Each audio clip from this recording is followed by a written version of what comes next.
Uh, speak your words. Hello, that's me. So we're live now. Yes, we are live. I was just hearing the audio. Testing. All right, it's working. Um, Hooray. yeah, it is indeed working, my brother. Hello, that's me. Since you chose today's topic, kind of, not really. I'll let you do the intro. Sure. Hi. It's me once more.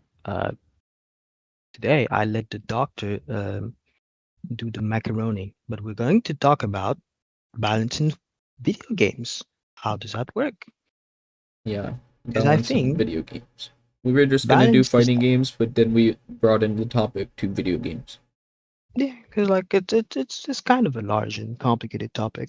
3 minutes late, shaking my head. Well, excuse me, I was trying to do my best, but then the doctor said I needed to clean the oven. I don't Yeah, know, it's not my it fault. Just deal with it. it's 3 minutes late. I'm sorry. This, this man's It's like, is bound to I'm late. happen sometimes. I'm late. Oh, it's okay. It's fine. You know what, Ziggy? Shout out to Ziggy. 3 minutes late. I shout out to the Zix too. True. So anyway, So I wanted to talk what about we it because balance is kind of important for games, but it's also I think a topic that is like really finicky and upsets rapidly a lot of people that do not want to put themselves into the developers Hmm, because like in any game, right? And you're trying to do like balance, I don't know, like the easiest one, the broadest one is like you want to balance difficulty in the game, right? yeah.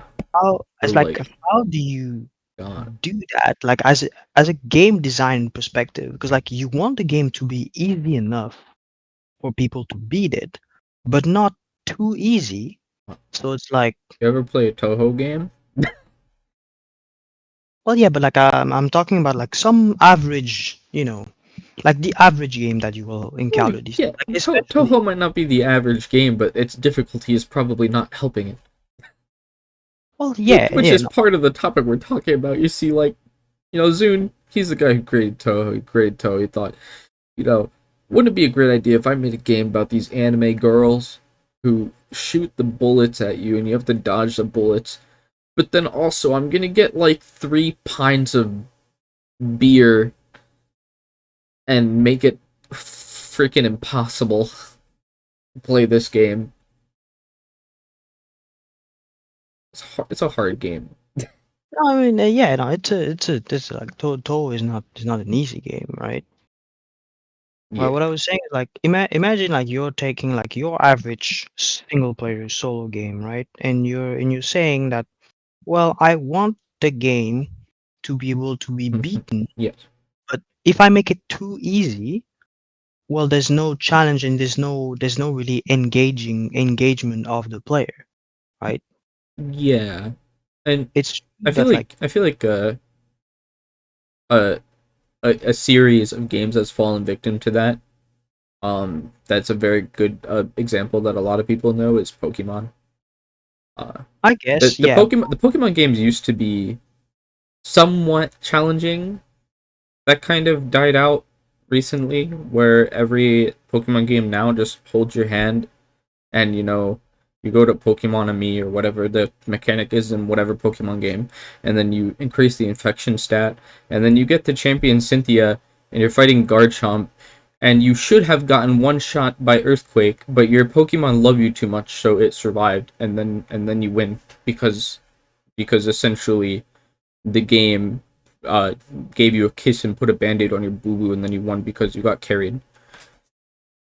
Yeah, no, for sure. It's like there is a bunch of like I think it's been especially like this as we are coming in like since the 2010s and whatnot. Like before when there was like really only console games, Okay, games shut up. were like like especially like at the very beginning, like the games were significantly like they felt more difficult.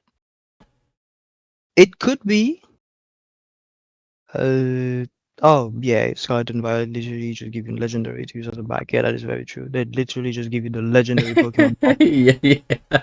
very early, and you can use it as a bike, but you also happens to have, even if your Pokemon team is just like Garbo, you have a legendary to, oh, don't worry, my guy, boom, pat on the back, there you go, free win. You Yeah, know, from derpy ass legendaries, you bicycle get looking ass.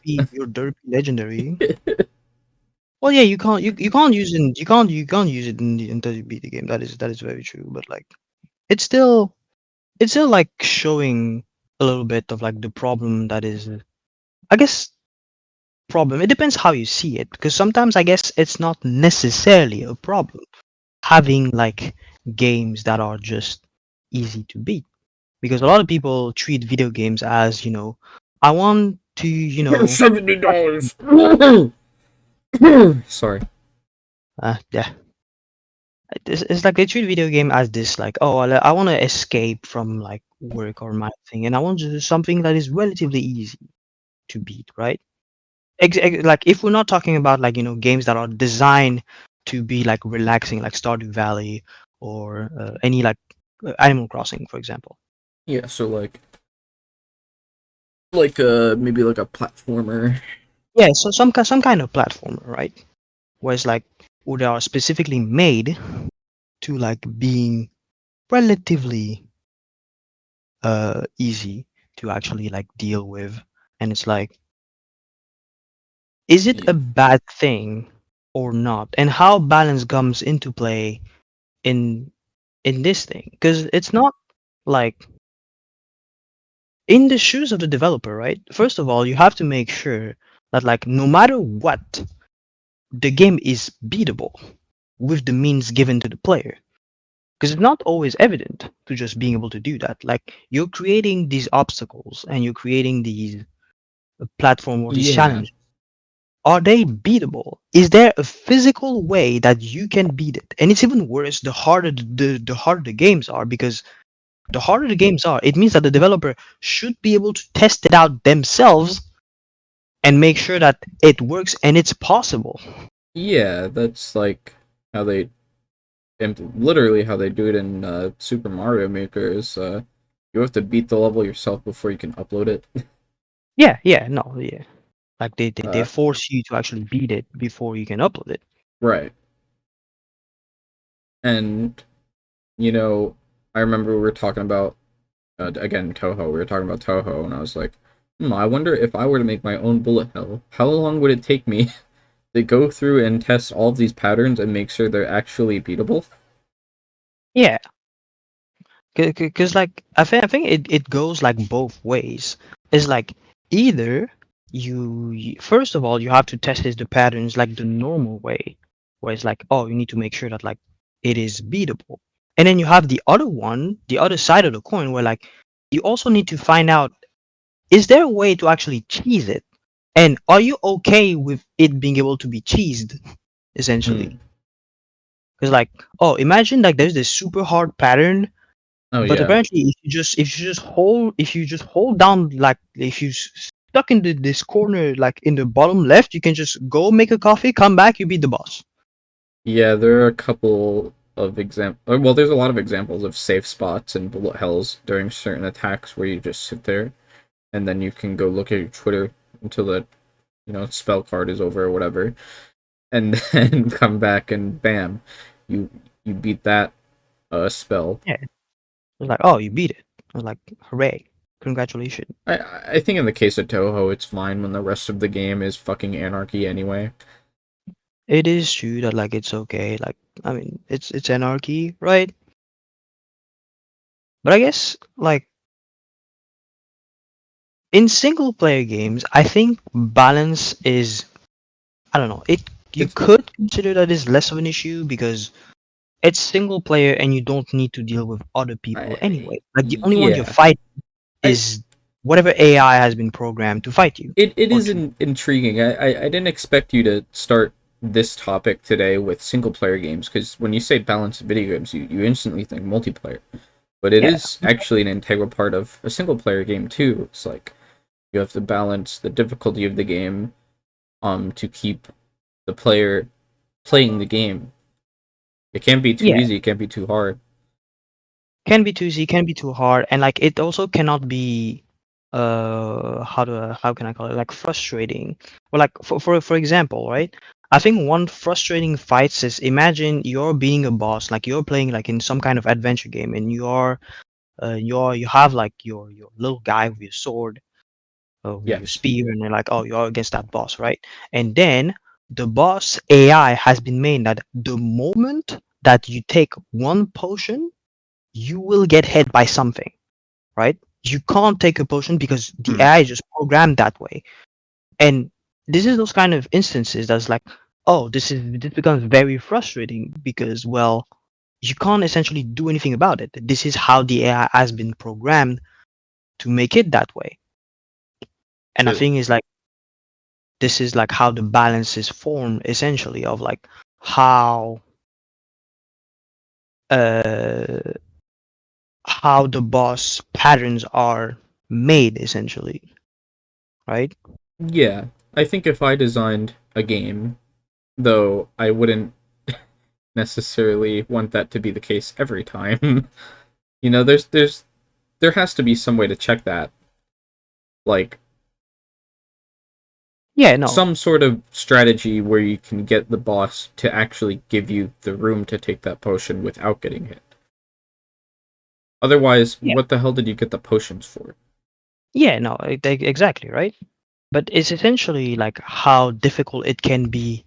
I think like a lot of people are, the more, because I gave that example, right? But that was like a very singled out uh like I very deliberately like singled out a single situation. But like obviously a boss can do many a different things. He can have a laser, an overhead attack, a sweep, something you had, something you need to jump, something you need to dodge to the left, something you need to dodge to the right, something like you need to specifically hide behind a rock or stuff like that, right? Yeah. And the more patterns you start adding to that, the more it becomes like difficult on the developer side to make sure that everything works in tandem, to make sure that like uh you can do something. And it's even worse when you take into account, because right now we're talking about like on the boss's side, for example, but also on the player side you have the same problem. The more customization you give to the player, the more they can actually solve the problem that you present to them in different ways. But you Mm, need to balance that as well. Like for example, like in games like Elden Ring or like Dark Souls, for example, you can have an infinity amount of builds and different ways to tackle the game. You can be a mage, you can be something very heavy, very slow, something very fast, and yeah. you can use prayers and you can use whatever. But every single boss needs to be remain the same challenge, no matter what you decide to play. Anyway, Mm, and or yeah. or else the game can just feel terrible because you can either feel cheese yourself, or you're cheating the game, which either way both feelings are terrible. Like, it doesn't feel great for the player when that happens. Through that. So it's like, and like it goes, I guess, also for like other genres like platformers, for example. But like Yeah. you need The, to. it's really easy to describe how to make a shitty platformer. Yeah. How to make like a really like bad platformer, because the other night I was playing Super Mario 64 Star Road. It's a ROM hack of Super Mario 64, and this game is a pretty fun game, pretty fun ROM hack, but It's not super polished because obviously it's a ROM hack. Uh, there's one level later on in the game where, you know, as you get later on in the game, the levels they ramp up in difficulty naturally. But sometimes in the levels, it ramps up in difficulty in the level, like at such a sharp. There's like such a sharp increase in difficulty just suddenly. Uh, like for example, you have platforms without enemies, so you just have to only worry about platforming. And then immediately after you clear this section with like no checkpoint, you get to the next section and there's platforms where the platforming is difficult, and also there's like three enemies on the screen all of the sudden that are shooting projectiles at you and also charging at you. And it's not easy platforming either. And then you fall off and you have to start the whole thing over again because it's just boom, suddenly increase in difficulty like out of nowhere. It feels unfair. That's like the bad way to to balance Yeah, the it- platforming.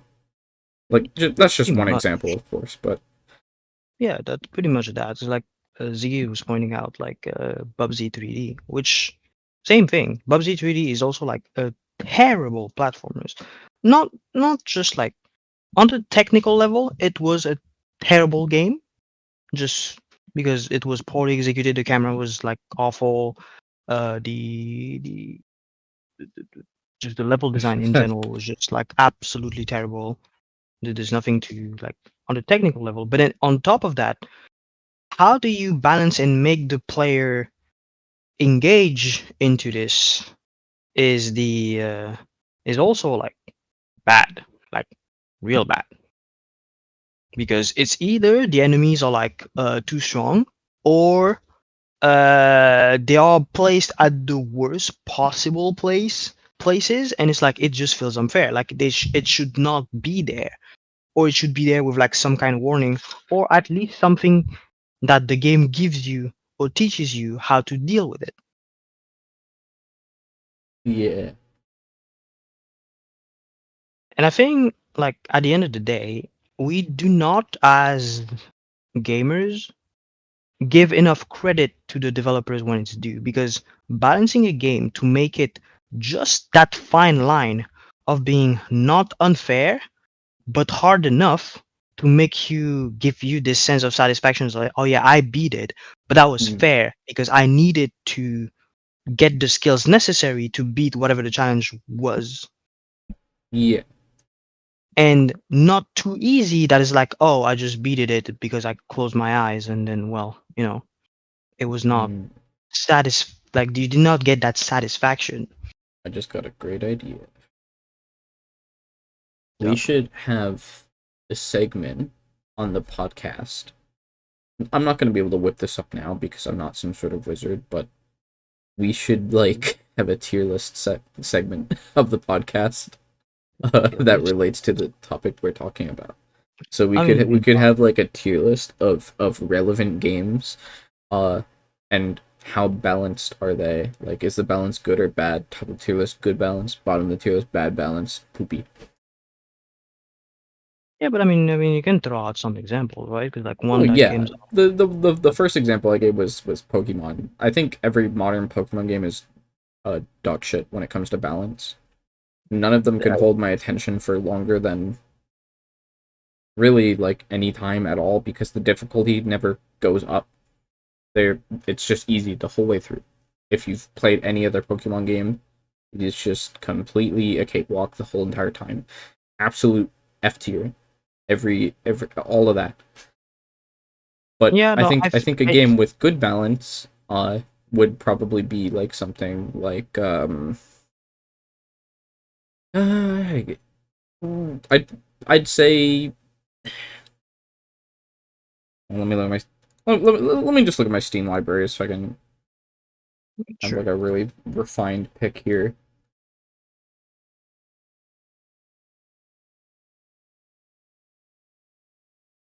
Hmm. Well, I guess a classic example would be Mega Man X. That's a pretty pretty popular game. A lot of people know that one. Yeah, Not very hard. Very good game design that feel it rewards the player for just playing the game. best balance game of all time, Pong. Yeah, well, we'll talk. We'll tackle multiplayer because that's like multiplayer games in general are a whole can of worms to open. Because like it is where like everybody's like being very where the salt comes in. Is when we're talking about like the multiplayer acts. But let's keep that one. Well, we'll get to that. Don't worry about it. And it's like, well, um, what do you do when like what should I call it? I, to me, like another example could be like any of the Souls games, because like they Right. are difficult, right? They are games that are Yes. difficult. Despite some points where you could say like some bosses in some Souls games, you could always like point this out as like this boss is actually like dog poo poo unfair, right? Yeah. There is like plenty of boss where you could actually like and where you could like point this out and just say like damn, there's like a lot of people would say, oh, in Dark Souls 1, Artorias is like, oh, it definitely does not feel fair at some points because Mm, like he's very much some nonsensical guy, right? yeah. I remember it took me a while to beat that guy. I took a minute because like his patterns are especially tricky to dodge, no matter what kind of build you try to play, unless you have like some super uber tanky build and you can actually tank him, Mm. which would be the easiest way to beat him.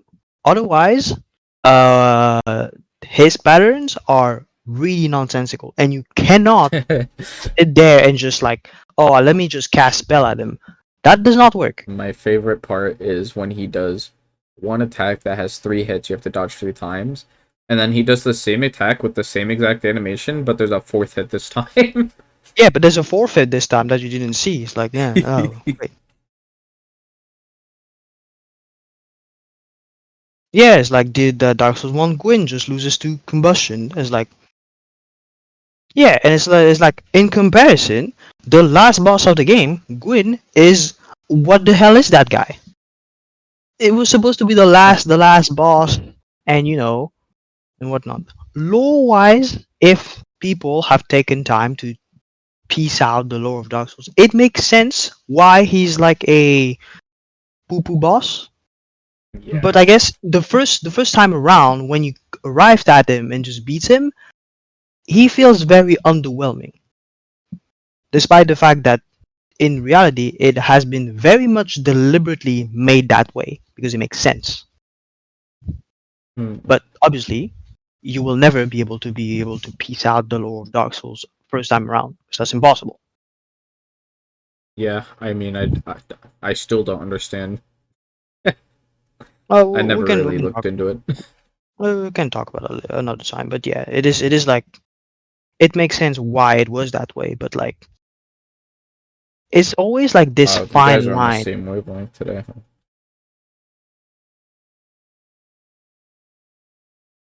Yeah. Yeah, just yeah, exactly. Just yeah, exactly. I could have mentioned that as well. But yeah, go to watch Vatividia. Like they made like some very well made content about every Soul game, Mm. lore wise, and they did the decoding for you. Well, that's nice. So if you have nothing to do one day, just absolutely watch Vatividia. That is an easy recommendation. Gotcha. Uh, and it's like, because to be honest, right? I think it depends. Like, balance and difficulty, they kind of go hand in hand. And I Yes. think a lot of people have different tastes when it comes to how balanced a game should be. Because like a lot of people would tell you that like I want to be able to do whatever I want to the point where I can break the game and cheese everything if I can, right? Some stuff, Speedrunners. like for example, oh, let me grind the hell out of everything and just stay in my level 2 zones and just Mm. grind it and like, you know, You know what's funny about that example is that's exactly how I played Final Fantasy VII. exactly, right? Yeah, I literally just grind everybody to the point where I just omni slash every boss in the game, easy mode. Yeah, it's like, oh, easy mode. Yeah, no problem. I was fine playing it like that, but I know a lot of people don't like that, and so that's why there's difficulty mods. Yeah, that's why there are like difficulty mods or stuff that did not allow you to do that. But to be fair, like the old, we still stay in the starting zone and kill boars. Yeah, pretty much. Like you stay in the starting zone until like you actually become a, like a powerful god, and then you're like, oh, I'm the like chief bandit or barbarian in like the level 3 area, and then you're like level 99 and breathe at him and he dies. Yeah, Like wow, oh yike. So it's and even like especially in those games like that where they allow you to essentially do whatever, it's very complicated. It's hard to balance single player games with difficulty sliders because the dev's vision of the difficulty curves gets very vastly shifted depending on the option that the player wants to play. Games with one set of difficulties such as Souls are easier to balance because of that. Yeah, that is like very true in a sense. When you only have one set of difficulty, you can't just let the vision of the developer shine through. mm, Because like I want the game to balance this exact way, right? And especially like when you what a lot of games tend to do is when they inflate difficulty by adjusting numbers, which in a lot of instances can be really bad very easy, very rapidly. Because, like, oh, for example, normal mode is like that, and then the difficult mode is like, oh, plus 50% health, plus 50% damage, and then extreme mode is 100% damage, 100% HP, right? But yeah. doing that plunge you very rapidly into this weird rabbit hole of like it becomes unfair and it was not intended anyway. Very But true. that's a rapid way to do that, essentially. I think a good example of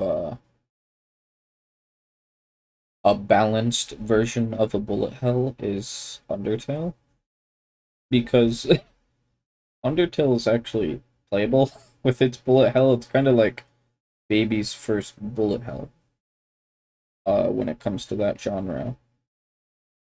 Just thought it was a neat example that I should have thought of earlier. It's like Undertale is an easy bullet hell. Toho is like, arcade bullet hell. There you go. Yeah, yeah, no. Undertale is definitely like, especially if you do not like go out of your way to go into like the real difficulties or like genocide route and whatever. Like it like Yeah, and the Binding of Isaac is a good example too. Binding of Isaac too. Yeah, yeah, yeah. Hmm. I guess It's like that is a good genre for this topic is roguelikes actually. roguelikes I think are a little different because they are made with these numbers in mind, right? Because when I said that example with like numbers, it was also talking only about um like games like RPGs and whatnot, stuff that isn't like that don't have this in mind essentially. Yeah. But games like roguelikes are balanced around the numbers and the RNG and the statistics of you getting certain things. Yeah. So So it's a, there there's some games that balance with RNG and statistics, and there's other games that balance around skill more yeah, so. uh, there's definitely like two different things. Well, like yeah, some games balance definitely around the skill of the player as you know they develop more as a player because Yeah. sometimes they just like you don't really have numbers. It's like oh you have your sword and will always do the same amount of damage from the beginning of the game to the end of the game. Yeah. So they And well, your only way to be better at the game is to be more skillful, like dodge better, do right. better things. And that's it. But again, we come back to the same thing of like saying that needs to be fair if you go that route. Because like I guess Dark Souls is a bit like that too, right? Because it's like you need to actually become good at dodging, but also you need to make some device, some kind of build that makes sense when you use it. Because otherwise, like a terrible build where you put everything in, I don't know, like Constitution or whatever, and your weapon does 2.5 damage. Sure, you can technically beat the game, but it's like you really are shooting yourself in the foot. Yeah. Man, the Souls games really are like a very fine balance of skill and uh Yeah, stats. Like it is very much like the finest line you can find of like that needs to be like really uh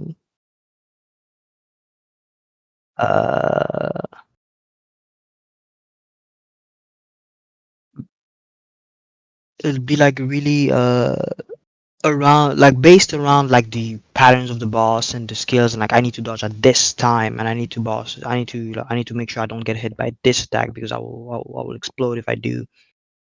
And then you need to be also have a decent build to be able to do an enough damage I at some point because you can only dodge for so long and since you're human except like those Dark Souls speedrunners. But if you're not talking about them, well, you will get hit at some point and you only have so much Estus that you can use. yeah. So it's very much this fine line that you have to like take on because that's also like even like just from bosses, right? It also comes out to like imagine you're like 3/4 of the game, right?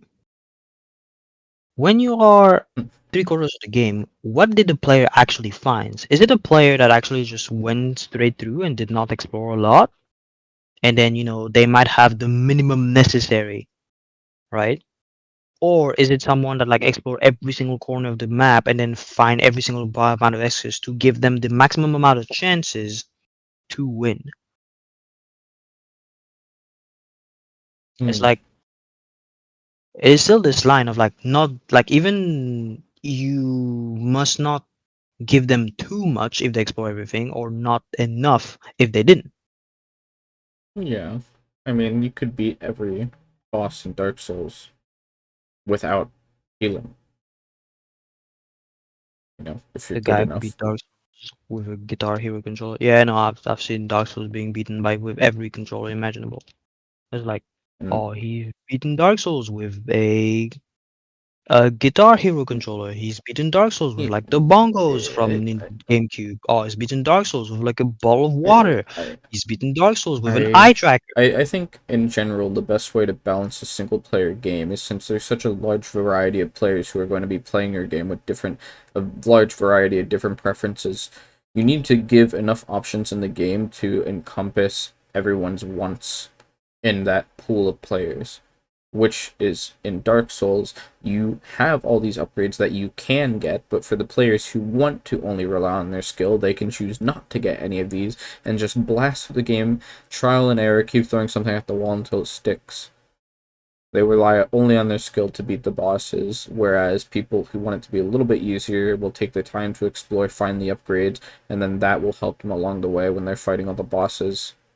Either way, you get to the end of the game and you feel the gratification and the rewarding feeling of I beat the game because it's a good Pretty game. much, yeah. When you have a single player game, when there is a very limited amount of options with what you can do, that's where you get a little bit too niche, where your player base is usually just a small part of the people that you could have gotten if you balanced your game better. Yeah, pretty For much. example, again, Toho, very difficult Oh, yeah. with little wiggle room outside of the difficulties that you can play. But I think there's another more deep psychological aspect of difficulty that affects players in the sense where it's like, oh, I don't want to play on easy because I'm not a baby. And when you have the difficulty select screen and it says easy, normal, hard, lunatic, you know, a lot of people look at this select screen, they're like, well, I should play the hardest difficulty so I can be a pro gamer like the pro gamer I am.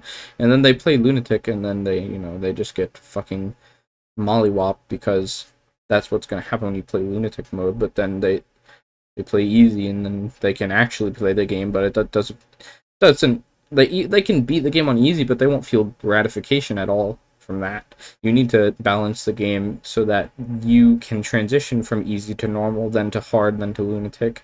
And some Toho games do that really well, some Toho games don't do that really well. With platformers, it's the same thing. With good platformers, usually you have a lot of solutions to one problem. Let's say there's a platform, then a hole, then another platform. You jump across the hole to get to the other platform. That's one solution, right? But you could also have a ladder that takes you to the other side too. You could choose to take the ladder, and the ladder is a little bit safer because you don't have to time your jump. You can just take the ladder. That's the easy way, right? So for skilled players, they might just run across a gap jump. Do it the fast way, it feels fast, nice and easy. Easy player might want to take the ladder to take across instead. You still get to the other side, but it's easier, and there was no need for choosing a difficulty at the start screen of the game. That is better game design. I guess you can say that, like, yeah. To me, I think also that, like, I would rather not have difficulty sliders in general.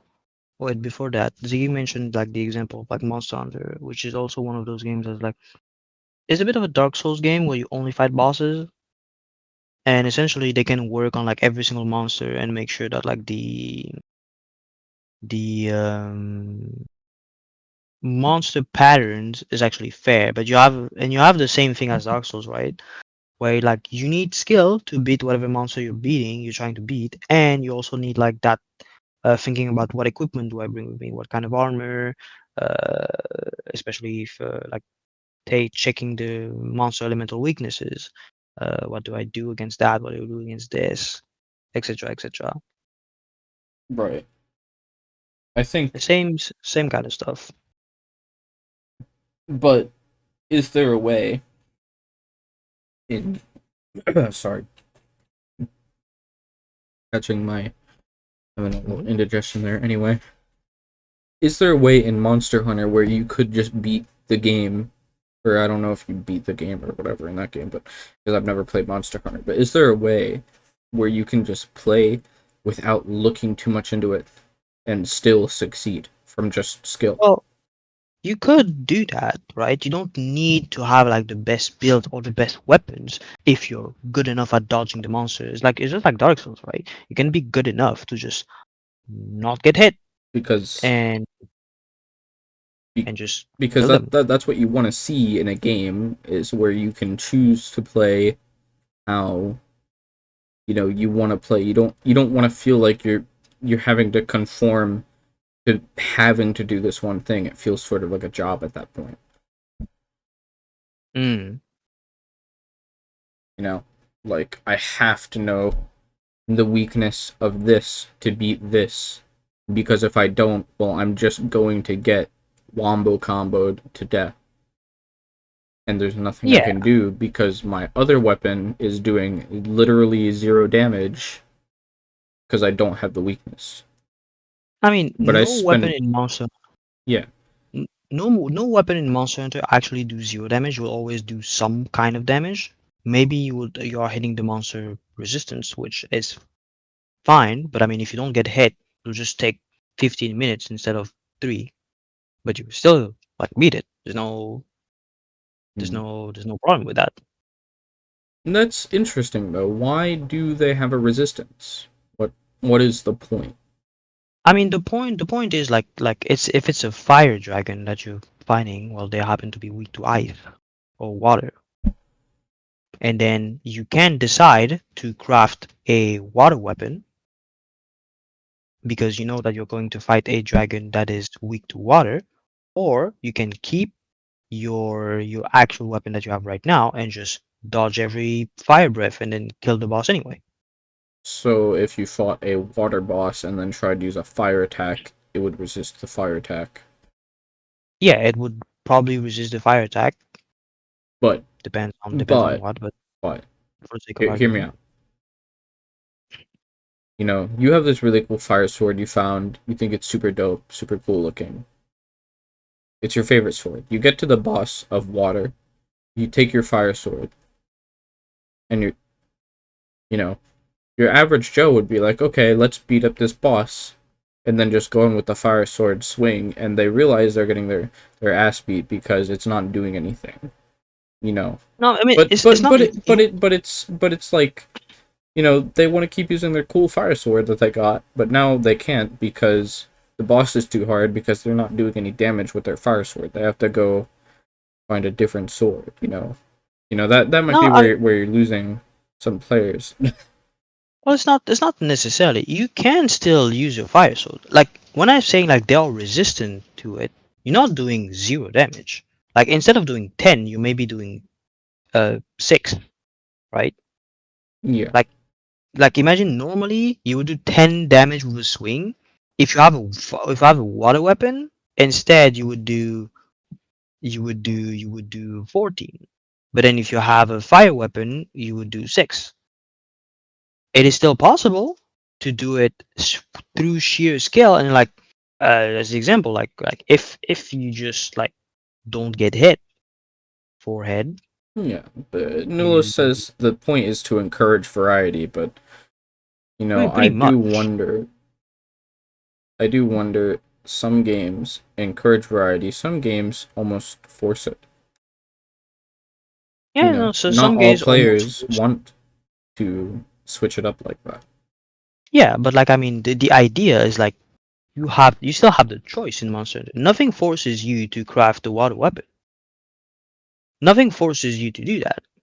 You can still like keep your weapon, and then roll with it, and then eventually, assuming you're good enough and like you try to follow assuming like you have the skill necessary, you will just eventually get to that and just beat whatever boss you were stuck on. Well, either way, I think it's fine as long as you have easy enough access to the other variety of weapons. I mean, you essentially, yeah, because that's what Monster Hunter does. Really, it gives you the option, right? And it's just like Dark Souls. You can decide to pick up this weapon. You can decide to make this build, but you also can just roll up with no armor and your club from level 1. The Same stuff. the one thing I never really liked about Dark Souls is you make a build that is a build that works with certain kinds of weapons. And Hmm. you might get to a point where you want to use a different weapon, but you won't be able to optimally use that weapon without changing your build, which usually can't happen until like way later in the game. You Hmm. know, I always find that to be kind of annoying. Yeah, I guess so. It's like it can be like It's like somewhat annoying of doing I that. like maybe Monster Hunter encourages variety by, having the weaknesses and, letting you switch weapons, but I feel like Dark Souls almost doesn't really let you have that much freedom when it comes to the weapons you're using, because the build that you choose to set up sort of, it will make other weapons shittier. Yeah, but like I guess the Dark Souls is like a strange game because there is very little of like uh you having any kind of guidance, right? Right. Yeah. You just don't know anything about what is happening until you figure it out yourself. Yeah. So very it's a strange kind of way to see it, right?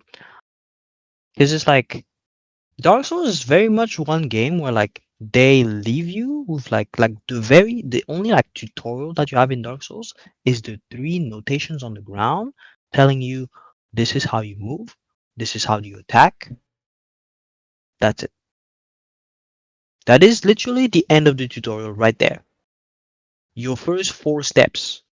And then in Dark Souls 3, you have like three mobs and then you have a boss. Yeah. And especially like the first boss for new players, that one is not nice. Especially when like you think you're going to kill him and then he just like pauses and then transform into the giant dark tentacle monster. And if you didn't know about that the first time, say, oh yeah, he stopped moving, he's tired. Yeah, easy mode, and then you just get slapped across the face and said, nope, actually, dead now. I some have three so, more tentacles, some 16 some new games patterns, some games are just cruel to be cruel. I'm not gonna lie. and it's like, well, what do I do against that? It's like, oh, now you have to learn my new 60 Yeah. tentacle patterns And, now. and yet it Hooray! and yet it's still such a popular series, which is the weird part. Yeah, but because I think like despite this, right? Despite this, which should be like oh, they just like shank you with a knife from the side, and you're like, oh, you didn't know that actually like I was on the side and I had a knife, and it's like they tell you, don't worry, you can beat the boss like that, and then they lie to you to your face, and then like shank you. On top of that, it's like, well, I mean, I told you how to beat it, and then they look at you and say, are you sure you told me how to beat? That is Yeah. gaslighting, I told actually. I told I told you how to attack and dodge and move. Yeah, I There you told you how to go. attack and dodge. Yeah, Well, then why do can't it. you beat it? Forehead. Why can you beat it? It's like, I gave you the fundamentals. Why can't might take you a few tries, but it's balanced. Smile. yeah, why can't you figure it out? And so it's like, despite that, right? I think even if that boss feels like difficult, it's still uh fair, let's say. Like it still feels fair to beat that boss because that boss would be especially like, oh okay, it's like I know what I would need to do to be able to beat it eventually. Because like the more you will learn the patterns, the more it will be okay, right? Because there's nothing like that is unfair. Everything is telegraphed the right way. It's just surprising the first time. But that's why we Yeah. meant like with examples like Monster Hunter and Dark Souls and why they're so popular because like they do the developers are very good at writing this very fine line of you know it is not unfair. It is just you need to develop your skill to do it, and it feels fine the first time you beat that boss as the new player. Is like, hell yeah, I did it because I outsmarted this guy, and I was so big brain, and I knew I shouldn't be attacking it when it becomes tentacle monster, uh, thingy. I Yeah. did that, and I big brain, and essentially the Dark Souls developer crafted that that experience to make sure that it works Mm. the way it was intended, and that's what News was talking about. Like of like games that have this single difficulty mode, where it's like they made sure that it is exactly how they wanted it to be and not any other way. Mm. Hmm. Well, And that's why like it like I think there's not like, except for the really great game, but like it fumbles very quickly when you go down, like, oh, it's not like super like, I don't want to say good, but like experienced developer, right? And they're like, oh, it's my first game, and I'm not sure exactly how should I balance that. Like, I'm making a new fight and I want that fight to be interesting enough to engage the player, but then on top of making it interesting, I also want to make it so it's um, difficult enough to keep them engaged. So I need to essentially make it not too easy, not too hard, and this is like how difficult everything can be really quickly. hmm. Well, I think we've talked a lot about single player games, but why don't we move on to multiplayer games and balance in multiplayer games, because I think that's going to be pretty juicy, like a pretty Uh, juicy, meaty subject to talk about. uh, the can of worms. It is quite the can of worms. But the first thing I thought about was Call of Duty. Y'all know it. You've all played it at least once. Call of Duty. Hmm. Recently, Call of Duty has had quite uh a lot of complaints about the and I say recently, but by recently I mean the last time I played it was I guess the one I played for a while with that had a pretty good example was the Modern Warfare 2016, which is not recent. That was quite a while ago. But there was a shotgun called the 725 that a lot of people might know and love. That is a shotgun. So when you think of a shotgun in a first person shooter, you think close range, and it will probably kill somebody in one shot at close range. But then you take this shotgun called the 725, and what they decided to do for some reason was to give it very, very, very long range and still one-shotting at that very long range. And it was so good to the point where pretty much everybody just used this one weapon. And it was super like AIDS and super toxic, and no one liked it. And it took so long for the developers to nerf it, like to the point where people were not using it anymore, that you know it turned a lot of people off to the game, and a lot of people stopped playing it till the next Call of Duty came out, or whatever. And I'm sure a lot of Call of Duty stuff nowadays is not really balanced either. But I haven't played the recent Call of Duties because I think it's just a money laundering scheme at this point. Yeah, but I guess that's like uh, a different thing at this point. But yeah, like there's a lot in all that you said. I think like the thing about what you call it, multiplayer games is especially like, okay, because there would be like two types: team based and non-team based, right? The thing about Yeah, team based games is like you need to be able to first made whatever game mode you're playing fair, right? So for example, like what I mean by it is like, um I don't know if you play like games like Counter Strike, where it's like you have maps that are called like T-sided maps, right? Obviously, it's been a minute since I played CS:GO, let alone Counter-Strike 2. But from memory, maps like Mirage are T-sided maps, meaning they have an advantage when you play the terrorist, essentially, Yeah. hence the T-sided, right? I Right. would call that unfair if it would be like a point of like a coin toss.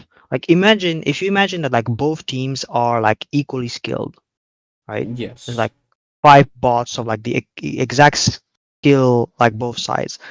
It would be unfair because whoever would be on the The on terrorist the side. T side, yeah, on the T side would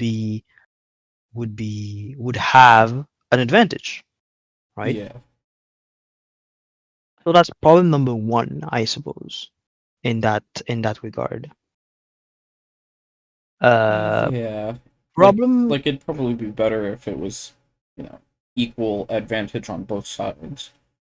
yeah, but like I mean, but like to be fair, like in Counter Strike, what ends up happening is like in the reality is like both teams play both sides. 'Cause, like you play Yeah. 15 rounds on the first side and then 15 rounds on the second side. Yeah. But it's just like to give like an example of like Yeah. No, that's a what good can example you though. of like what can go wrong if that happens, right? Yeah. The the way they balance it is by having them switch sides. Yeah, that S- having then two And sides. So even if a map, in that way it's fair.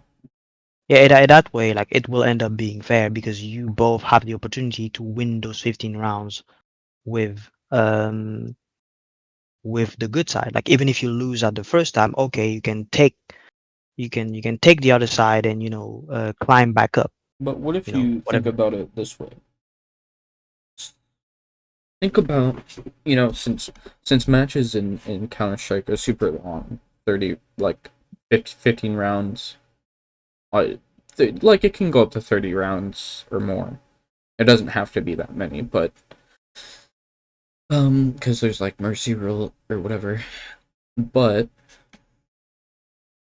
you know, the side that starts on the advantage side, they start advantage at the beginning, and the side that starts on the disadvantage side doesn't get to have the advantage until after they've been playing all of these rounds already. So by the time that they get the advantage, they are a little bit more fatigued than the opponent's side was when they started with the advantage.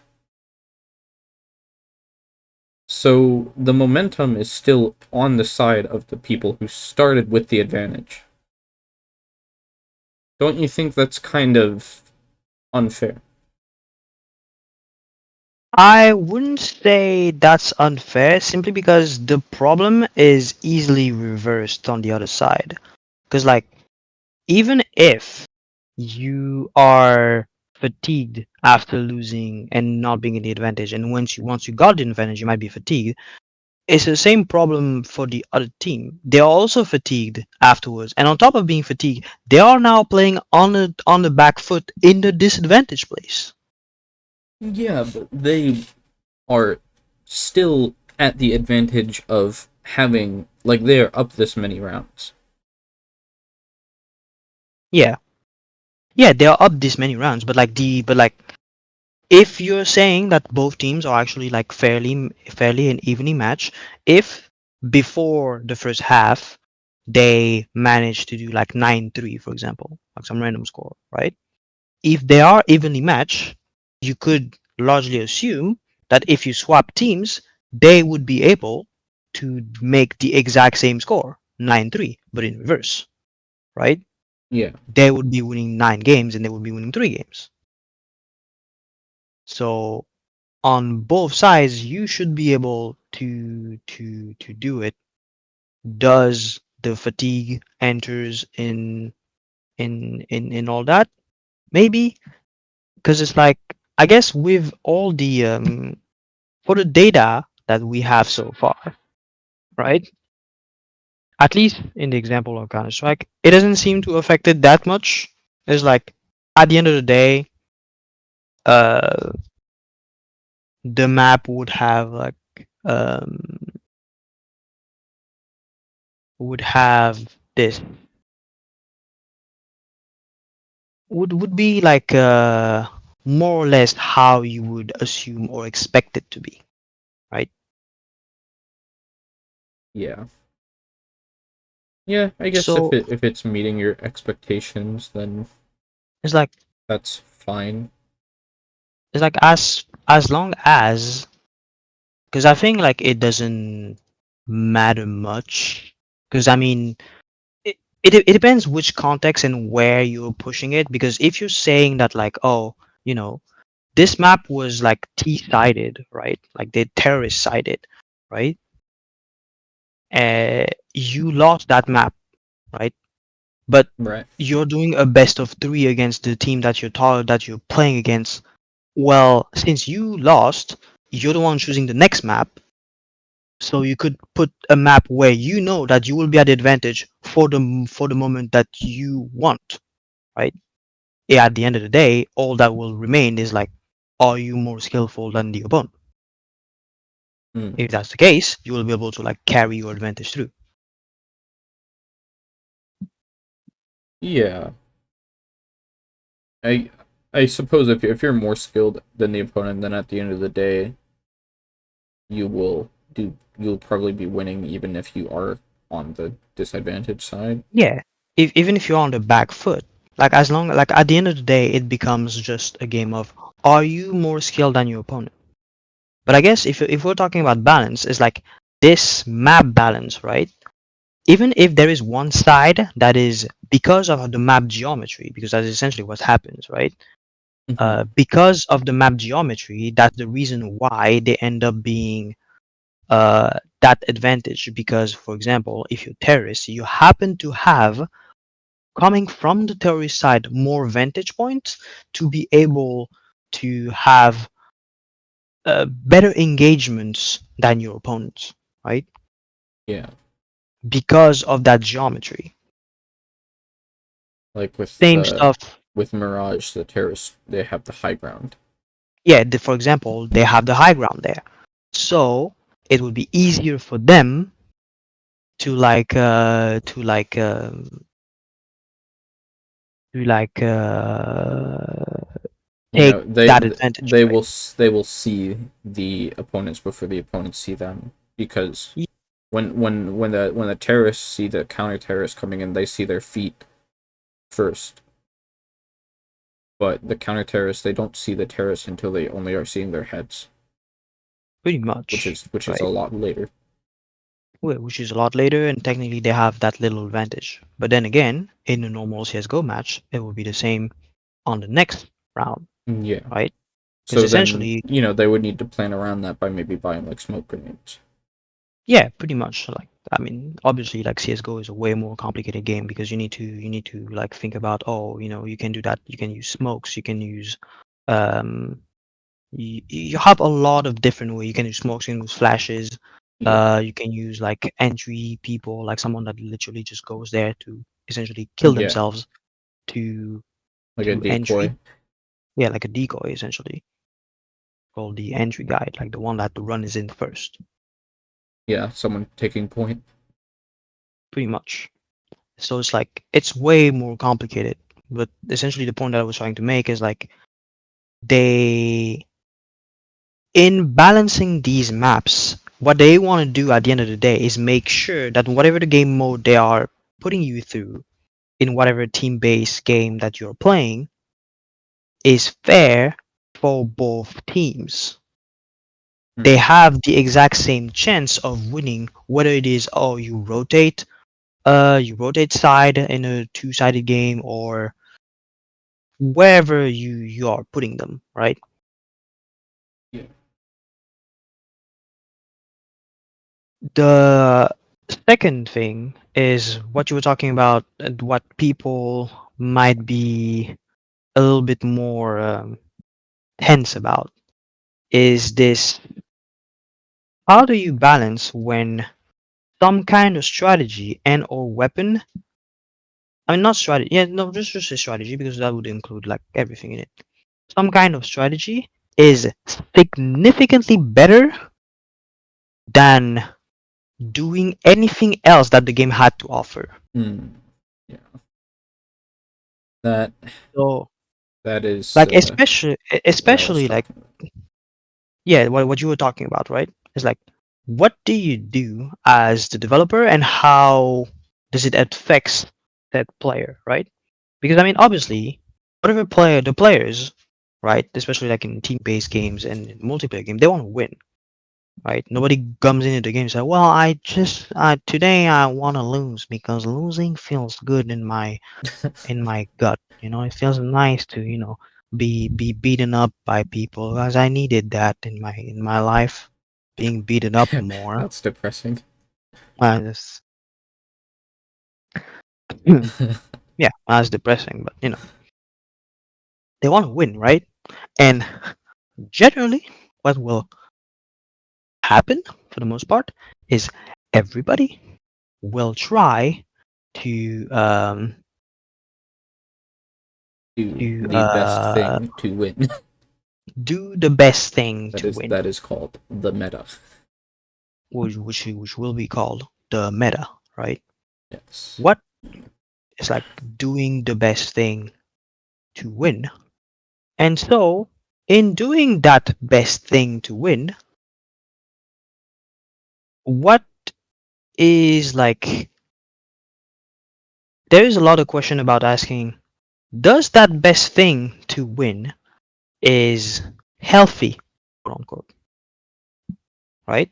Because if, for instance, like imagine every single weapon has a 50% win rate, right?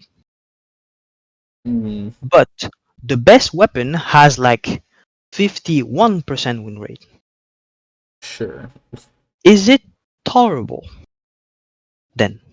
Is it can you say, okay, it's tolerable enough? It is better, Mm, yes, but not better enough to say we need to nerf that weapon to the ground.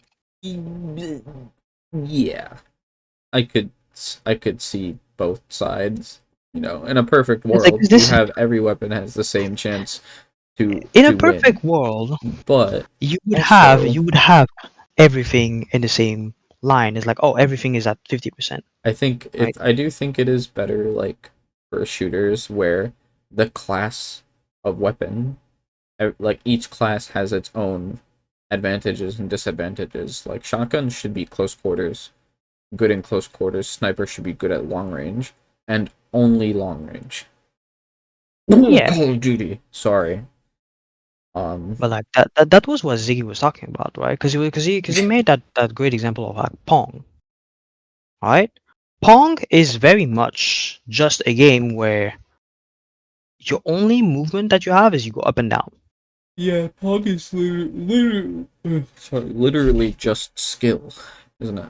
It's literally just skill. But like the problem with like balancing like multiplayer video games, if you continue that way, is saying that like, hey, the more variables you try to put in, the more difficult you're making your job to balance. Because obviously, like we talked about, like you were talking about like weapon classes, right?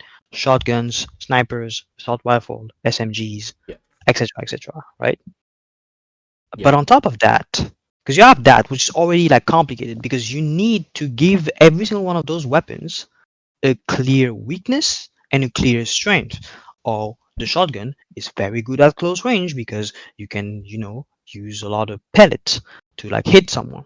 And those pellets just don't do a lot of damage by themselves, but you can like use those pellets to just, blow someone up as long as they are close to you. Yeah. But if you try to use it at long range, well, sure, you might hit something, but like the pellet spread might be just too wide for you to like get anything out of it. So, What Ziggy said is the thing I was talking about in Call of Duty.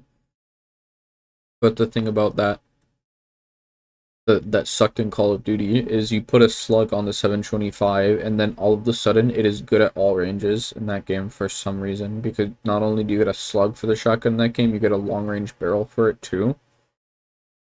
So you literally just have a shotgun sniper that is good at every single range for no reason, and it's not slowed down or anything either. It would make more sense if they slowed it down, but they didn't.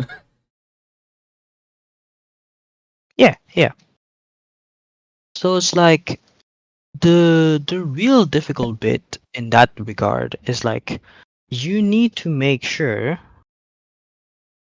that like every single one weapon have in a vacuum their strengths and weaknesses, right? Yeah.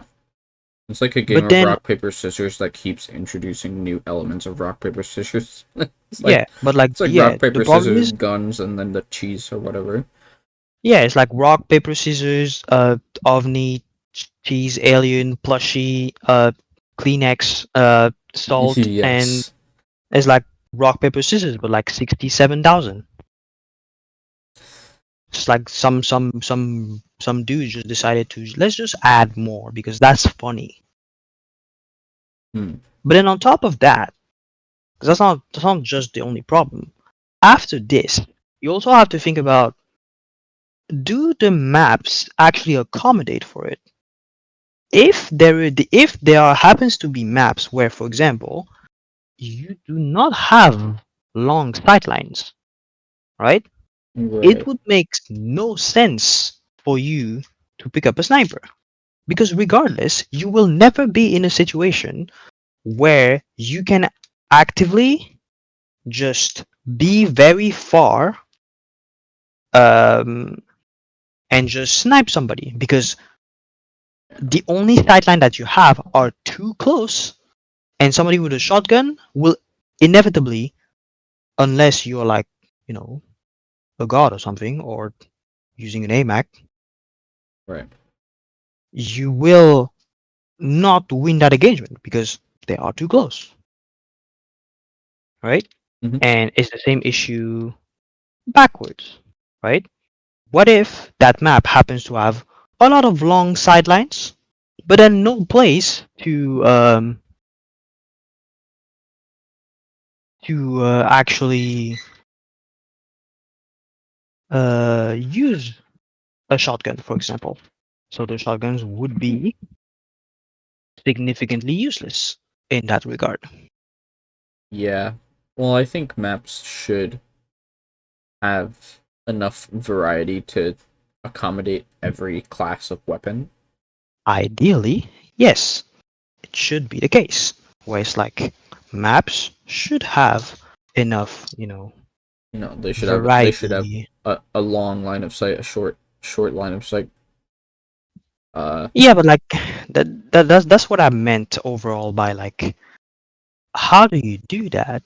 And on top of that, making the map interesting. Because what you could do, technically, to make it as fair as possible in terms of balance, you would need to just make it symmetrical, essentially. Like you would essentially like to make it balanced on both sides, no matter what, is you make a square. Square has equal size everywhere, and regardless of how you design it, it is symmetrical on both sides. But you it's not interesting, know, right? You will end up with a boring game I know I do because get everything. tired of playing Nuketown 24/7 every now and again. It's a good point. While yes, it is more balanced, it is also not fun. And this is why this is, I think, complicated because yes, you can make more interesting maps with sharps, corners, and turns and whatnot. But by doing that, you will inevitably introduce problems. Right.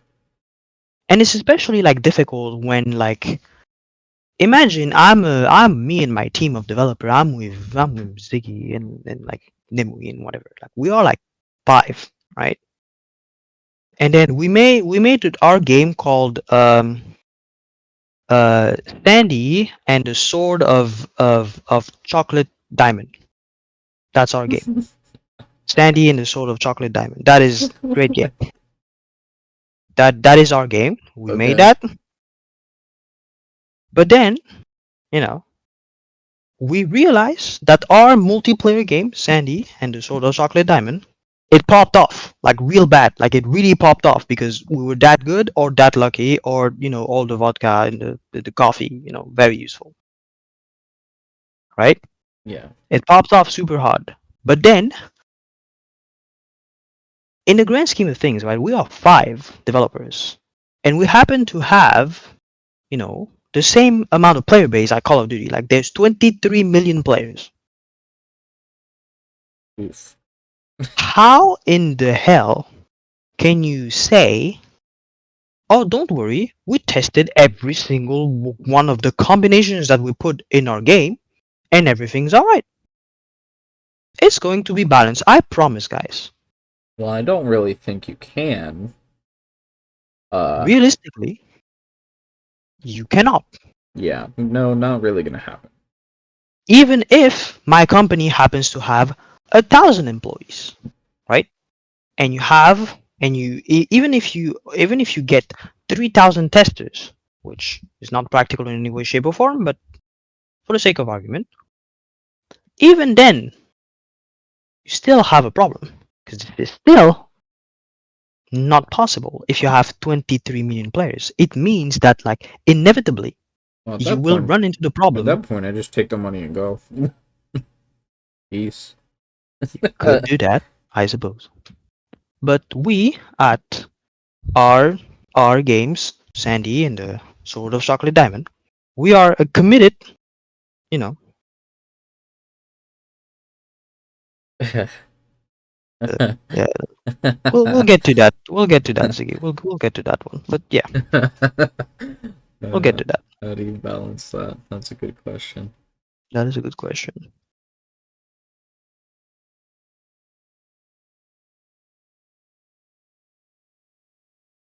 Yeah, so Sandy and the Sword of the Chocolate Diamond. Yeah, but like the question is like realistically, like what can you do at this point, right? Because whenever you pull up the game, right, you can't really test everything, and then you will end up playing in this vicious cycle of, oh, people will actually discover that there is a strategy that we obviously did not think about. Like we did not think that, oh, actually using the spears of chocolate mint with this special handle that we made would be completely broken and the best strategy that everybody has thought about, right? So what we do, we'll try to balance it and then nerf it. But then, something else will come out. And then we'll need to go into this vicious cycle of like, you know, Mm. balancing and then nerfing and then nerfing again. Yeah, And then creates a butterfly effect. yeah. And then on top of that, you have the second problem is like, well, if we want our game to stay relevant, right? We'll need to add new content. Meaning, if we add new content, we are adding new elements, and we need to make sure that the old elements of the game do not become irrelevant, and the new content is balanced enough so it's not broken or weak. Hmm. And you need to balance it with whatever else is already in place. And especially like the bigger the game, the finer that line becomes. How do you do that? Like, do you Yeah. think like Well, how do you actually like figure this out? Question. when you're developing a game, obviously you're gonna have to have play testers. That a lot of things that a lot of times when people release games nowadays, people are like, "Ugh, why you release the game in an unfinished state?" And they're pointing at all these balance issues. It's exactly the problem you're saying. But even this is with a in your example, you only have 5 people on your team. These teams in the real world have a lot more people than just 5 people, and they're still having that issue. Yeah, they're still having that issue. And I mean, I'm saying that example, but I mean, there are many games that have one or two developers. Yeah. Stardew Valley has been made by one person. Yeah. Well, what you got to do is you just got to roll with the punches, and roll up balance patches until you know you you get the game to a point. You just it will never be perfect. You just need to keep trying the best that you can to keep the game going for as long as possible, and then eventually the game's lifespan will come to the end, and you make a new game. Yeah, no, there's like there's always like this this is like Yeah. the ultimate goal of like. You'll never be able to please everybody. There will be some people who want you to buff the snipers, some people who want you to buff the shotguns, some people who want you to buff the zoners, some people who want you to buff the mix of characters, rushdown, whatever. Yeah, no, I mean there's definitely also like this, you know, Bias. this not necessarily bias, but what I mean is like it's complicated It's when you're like talking about like hey, for example, I remember this problem happening when I was playing League of Legends, for instance, and it was like whenever something like in the middle of the game, like a game life cycle or a game patch cycle, you look mhm, at somebody that is in the lower skill bracket, and they would say this champion, right? This mhm. character is busted as hell at lower bracket levels, right? Because they feel cheap at lower Yes. bracket levels. And then you go at a higher bracket level, and then you will say, well, this character is actually dog poo poo garbage, please buff him. Um, And you end up in this weird situation because on one side, somebody is saying that like at lower skill level, this character is actually too strong. And then at higher skill level, this character is too weak. I honestly think what you need to do there is worry about the higher skill level. Uh, because if you cater to the lower skill level, you're gonna be losing out on, you know, the people who are really dedicating themselves enough to get to the point where they are. You know, if you turn around and said to them, "We're just gonna listen to these people who just started the game who don't know what they're talking about." You know what I mean? You really shouldn't. You shouldn't listen to little Timmy with his oversized lollipop and like pinwheel hat saying X character is busted because I'm bad at the game. Crying emoji. Yeah, right? And then there's also like the problem of sometimes, obviously, we're all humans, right? Sometimes they might happen to just mistakes and just, mistakes and just they don't know what they say because it's like an error, right? It's just, and then because of that, they form their opinion based of on this false assumption of it should be like that, but then it isn't because that's not how reality works. But then I remember when I read something about that in the League of Legends when the developer was talking like that. Because they were saying that like their goal is to have every single champion in the game and they have 160, right? How the hell you Every single balance that? champion. So they want to have every single champion between a 45% win rate, and a 55% win rate. This is their bracket range. And essentially, what they do and their method of balancing is every 2 weeks, if someone falls out of these balance, we will nerf or buff them. If somebody falls Okay. out of line of this. That's But kind of obviously, an interesting way of going about it. It's just purely statistics. it's purely statistical. But also they were saying that like they even this poses a problem because at lower levels or even at intermediate levels even, right? Yeah.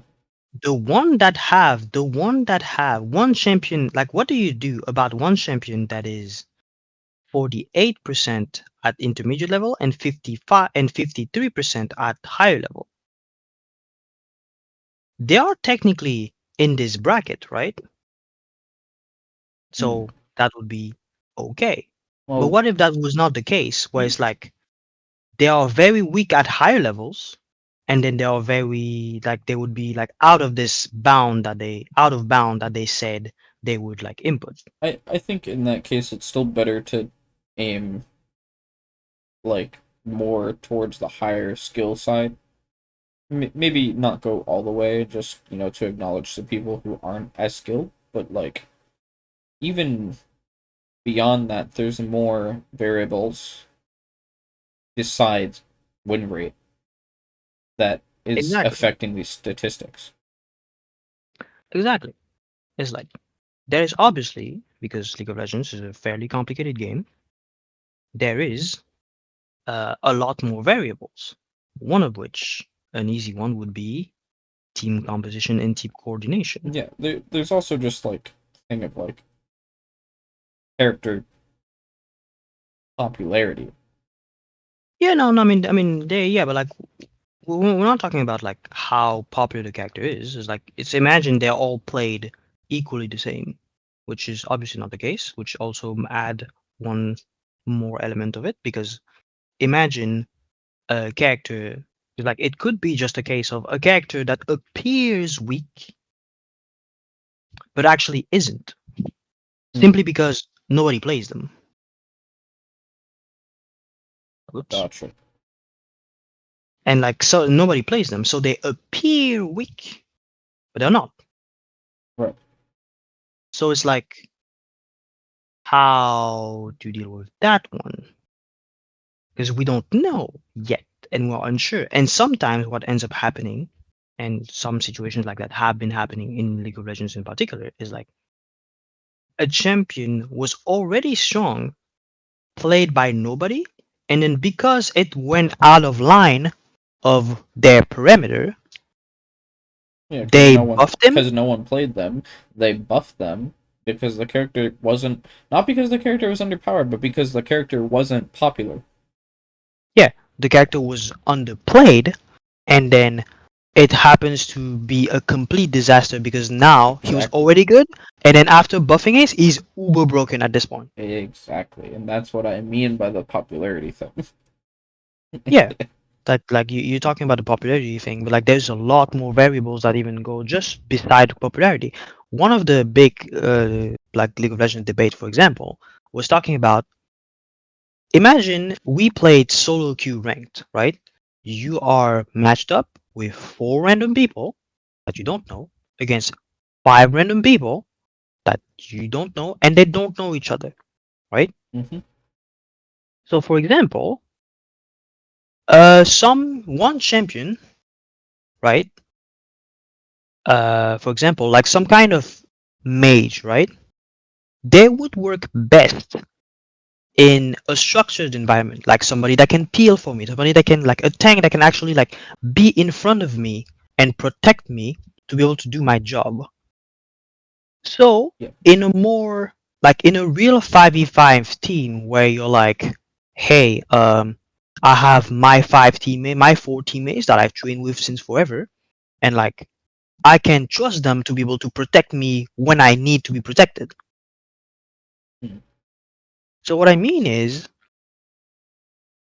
a champion might be feeling different depending on where where you are essentially. If you are in a coordinated 5v5 match, some champion might be way stronger than they are in uncoordinated places Hmm. because of this. You have somebody that can peel you off and help you doing what you want to do. Hmm. But then the problem is the game needs to be the same no matter what. Like you can't make a game that is just for pro players and then a game that is just for everybody else. It doesn't work like that. But then what happens when that character is broken for pro players but okay for everybody else? Hmm. Because like you run up into this issue where like we can't really nerf him because it was not that great for everybody else. And then everybody else will be like, well, you just nerfed my character, and he was already bad. But then the pro players are like, kinda nerf him. Look at how broken this shit is. Yeah. Well, you know, you know what I think is broken. Happy Cast pretty broken. Isn't that guy pretty broken? He is a character in the video game. For sure, for sure. Definitely like It really uh does amaze me how much a, a group of players can complain about a character, and then, you know, this character can still be as strong as they are after so many patches anyway. You have to wonder what's going on behind the scenes at Arc System Works. it is again the same stuff I've been talking about always. It's like it is probably complicated, I think. Like that is the main word here. It's just most likely complicated. Because like I think I could say that like maybe Happy Chaos is like too strong of a character and has been too strong for so long, right? But especially I would especially agree like in the with you. case especially like in the case of fighting games because first they are niche genre and then also a lot of people are saying that like what ends up happening in this specific genre is like sometimes you just need to give it time, right? Right, It's but exactly like at the beginning of a we patch or give at the it beginning of we give it time. It's been what, like 2 years? 2 years of Happy Casting in the game or something like that, and it's still the same shit. Like, the moment this man gets positive bonus, it is just over. well no In every single patch. well no yes, right, I'm not saying that's wrong. What I'm saying is the problem is even if that's true in the state that it is right now, how to fix it without it being damaging for the people playing him? Because like the only solution, right, that would be fair for everybody is to scrap him entirely. Scrap him and do that again. Hmm. I feel like that'd actually be the nuclear option that Yeah, completely pisses because I off mean the yeah, Happy Chaos players. yeah, but like the problem with this kind of stuff is like that is a very dangerous gamble that you're putting in. It is the nuclear option, I don't right? think you need to go that far. I think you just need to, you know, actually, instead of pussyfooting around it and making tiny changes and then seeing what happens, taking these baby steps, why don't you just, I don't know, actually change something and then actually make a change that is significant, such as, instead of Happy Chaos getting positive bonus and then being able to loop you in endless gun pressure for the next 30 seconds because it is practically like gapless to the point, especially with the new modern controls shit they gave him this patch. It is practically gapless to the point where you can't move forward. For the next 30 seconds, you have to block this now because he got one positive bonus on you. It has been like this since the character was introduced because they refuse to do anything about this. They Yep, refuse to do anything about this. This is probably like the the biggest strength that Happy Chaos has is positive bonus. It is the thing that wins him his games, right? mm, Instead of nerfing his gun, and the advantage on block that it gives him, they nerf other things, like how long does his super concentrate last, or how long can he stay far away from you, because how long is his concentration going to drain depending on the distance from you. They are taking baby steps, but the baby steps aren't enough to stop it from being the case where the moment he gets positive bonus, it is over still. Because, especially because of the new system mechanics, where he has now Blue Wild Assault, which is just further rubbing salt in that wound of you are not playing the game now. It seems pretty ridiculous to me that they haven't actually done something a little bit more drastic.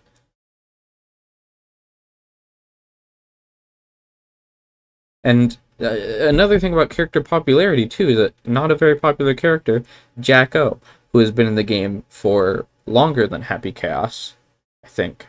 Yes, longer than Happy Chaos. Who has been there, by just kind of sitting there in the by background. by a month. Yeah. Jack-O's been in the game for a really long time too. But since Jack-O isn't a very popular character, this bitch hasn't gotten nerfed like a single time in any patch notes. Like, literally, go back to any of Jack-O's patch notes. I want you to tell me a single patch notes where Jack-O had an actual net loss. This girl has only been buffed every single time, to the point where she is just doing like downright diabolical things in season 3 now.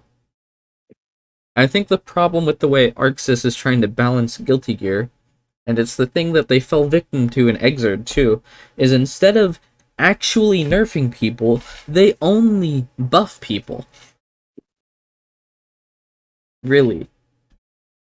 And it gets to the point where it's just gorilla. Everyone's a gorilla. It's starting to, take away... Shut up.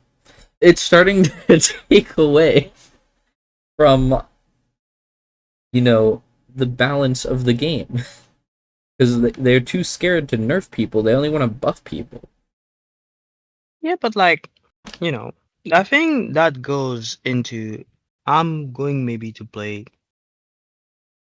devil's advocate, but I guess that's the point, right? Yeah, that's the point. I think it comes back to what I was saying before. Maybe we fall into that category of players that are like, maybe he's not that bad and is like, in this situation where it's like he's actually not, as strong as people think he is, and especially there are better ways now to deal with him. credit where credit is due, right? In the current patch that we are right now, Happy Chaos has received some significant nerf without many much compensation, right? His concentration super has been half simply because it was 10 seconds, and compared to the Jackal buff, for instance, where she also have had her super length being reduced, but they gave him full resources. That wasn't the case for Happy Chaos. He just got net loss. His role also arguably has been nerfed in the same way. It is slower now, Yeah, but this which is it's not necessarily a net loss for Happy Cats because he has the benefit of the things they are adding to the game as well, like Blue Wild no, I Assault, mean, yeah, to cover for that. but like that's what we were talking about the entire time, right? It is difficult to find this perfect balance. And you could also argue that like Strive is already as a game fairly balanced in and of itself. You can confidently say to anybody that you introduce to the game, play whoever you want. You only the only barrier that will stop you from being an Evo champion is how good you are. I don't know about Evo Champion. No, I'm saying as Evo champion because well, you know, even the ArcSys and the Arc Revo finals, for instance, well, whoever was arguably the best Happy Chaos at the time lost that Arc Revo finals. And the Yeah, first but Evos of Strive the were not won by Happy Chaos, the thing right? about balance though is it's not only skill, there's also fairness. Happy Chaos just can you look at me with a straight face and tell me Happy Chaos feels like a fair character to fight against? Yeah, but like that's the complicated thing. If somebody there is that's the problem about balancing in general, because there is so many angles that you could look at that. Because if I was the best Ram player and I was against Happy Chaos, which Ram has a good matchup against him, Hmm. Uh, I would probably say, well, I don't care. I'm actually pretty okay with I this matchup.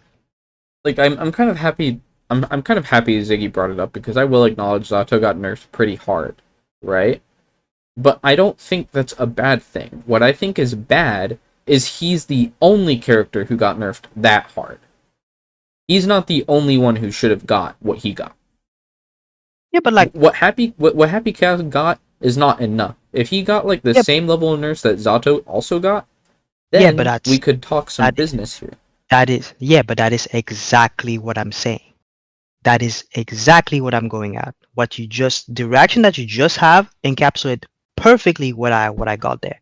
Because I would say that Zato is fine, and even inside his nerf, the nerf is, I mean, Yeah, in my yeah, opinion, he non consequent enough to it being an actual problem for the Zato players and or the Zato community right. But and for like, the game in general. but the thing is, it would be the same case for other characters if they were also nerfed that hard, but Arc System Works is too much of a pussy to do it. I don't know. I mean, to me, in it's like that's why it depends a lot of how do you see things and how what Arxis actually decides to do. Because in the grand scheme of things, if you look at Strive from a foot away, you would say, well, it's a pretty balanced game, and that's it. Mm, At the moment, you can't say that Happy Chaos is so strong and so ahead of everybody that it's impossible to actually fight him. It is not, and has been proven times and time and over and over and over and over again. Happy Chaos is not the characters that have won the majority of majors by a long shot at the moment. At the moment where you are right now, and if you look at Strive in his entirety, Happy Chaos, while he's a strong character, yes, he's okay and fair for the entirety of the game. Because you can say and you can argue that everyone can have a fair shot at him, provided you are better at the video game. And at the end of the day, that is what matters. There is no point right now where, Yeah, but then you come to but another but point then, though, like where you have some characters might be better than other characters, and it is widely regarded that Happy Chaos is the best character in the game. yeah, no, I mean, even if, right, It because you come back to the thing of advantage and disadvantage. Even if you are a better player, you might still lose because Happy Chaos is simply just a better character. yeah, I but like, I mean, I know it you're it will saying he hasn't won Evo. it I would. don't know what's going on in the head of Happy Chaos players who attend Evo and how they are losing. I have no idea, I to, mean, to be honest. maybe it's just because we have not been Happy Chaos players, and maybe it is actually way harder than we think. But like, that's what I'm saying is like, as the developer and the one who's supposed to be the referee, right, in everything, it is way harder than you would initially think. That's saying, oh, just buff him and nerf him. Because if the in the grand scheme of things, you want out of your game that my I want my game to be balanced and fair in Mm, the broadest sense, and like, whether you are a new player or a pro player, the games at the end of the day feels balanced, because obviously you cannot have a game that has that will have every single character have a 50% win rate, or else the game would be Daisuke's OC sole bad guy, and everybody just plays sole bad guy against sole bad guy. That is the only way to have the game perfectly balanced, and you would have no problem. mm, But the yeah. game would be boring as shit. And obviously, even if in the grand scheme of things the game is fairly balanced, right? And I would say rather balanced overall, you would still have. Well, yeah, no, I'm not saying that like Ziggy that Happy Chaos hasn't won Evo.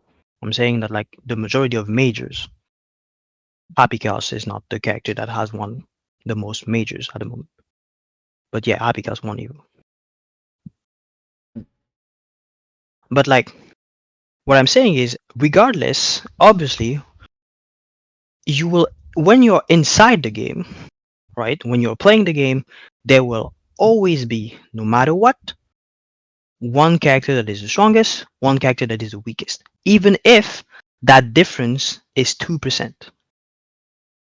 Even if that difference between the weakest character is and the strongest character is 2%, and everybody else is between that bracket, you will always feel that, well, if I played a better character, I would win more. Mm, But is the game not balanced regardless?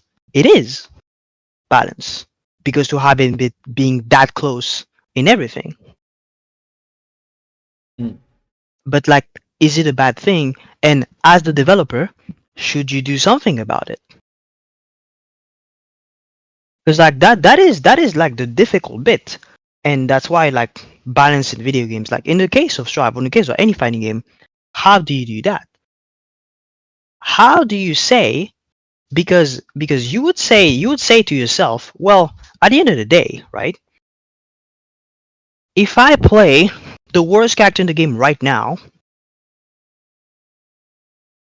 and the best character in the game right now, my difference in win rate will be only 2%. Which in the grand scheme of things is, and you would just say, and you would look away and just say, well, that's pretty balanced. I can just play whoever I want. Feels nice. mm. Incredible. I'm not gonna lie. I think if you played If you play the best character in Strive and then the worst character in Strive, the difference in win rate would be a lot more than 2%. I mean, That might just be my opinion, though. yeah, but like obviously I don't have stats, and I don't have relevant stats, and it depends where you're taking those stats. Because if you're saying that like, oh yeah, and it depends on like how you feel about things also, because like there's also that feeling involved. Because you would say that like, okay, um, a characters like Faust, in a lot of people's eyes, it's not that great, Yeah. right? Is a lot of people would put Faust at bottom 3. But then, if you look at stat wise, well, he won more major than Milia, Chip, and Bridget combined. Somehow. So, what next? We nerf Faust? No. Yeah, man. We, no, They because it gotta wouldn't make nerf any sense. Faust. Because it wouldn't make any sense.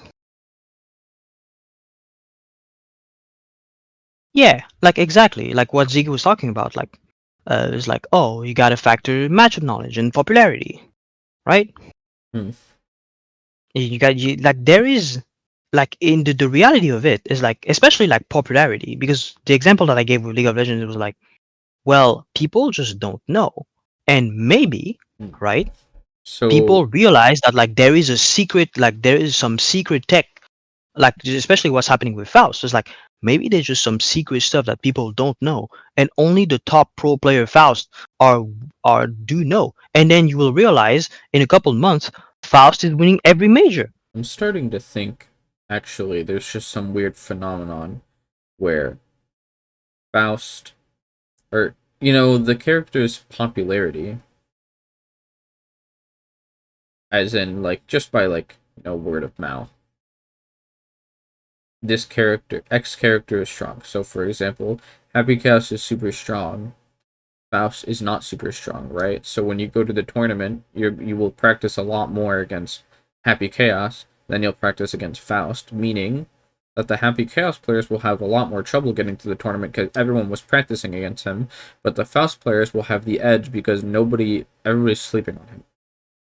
Yeah, I mean that also is a very valid point, but that goes add in that essentially what Ziggy was talking about in the melee community when Amza actually roll on everybody, because in melee especially, because like the tier list was so rigid, and it's like Hamza was a Yoshi player, and Yoshi was like essentially, if you don't play Fox, Falco, or Marth, you're playing a low tier in melee. That is essentially how it is.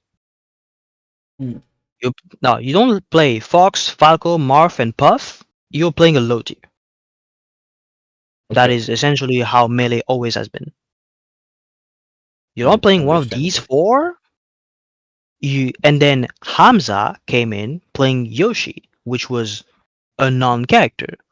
But then he was that good, and nobody knew how to actually play it against like top player Yoshi, and he happened to be good. And for the first time in 10 years, the tier list, the official tier list of the Smash Bros. Melee wiki changed to the point where they put Yoshi higher. This is the first time it happened in literal decades. Interesting. That's why I'm saying that like time is also a factor. Sometimes, even when you think that like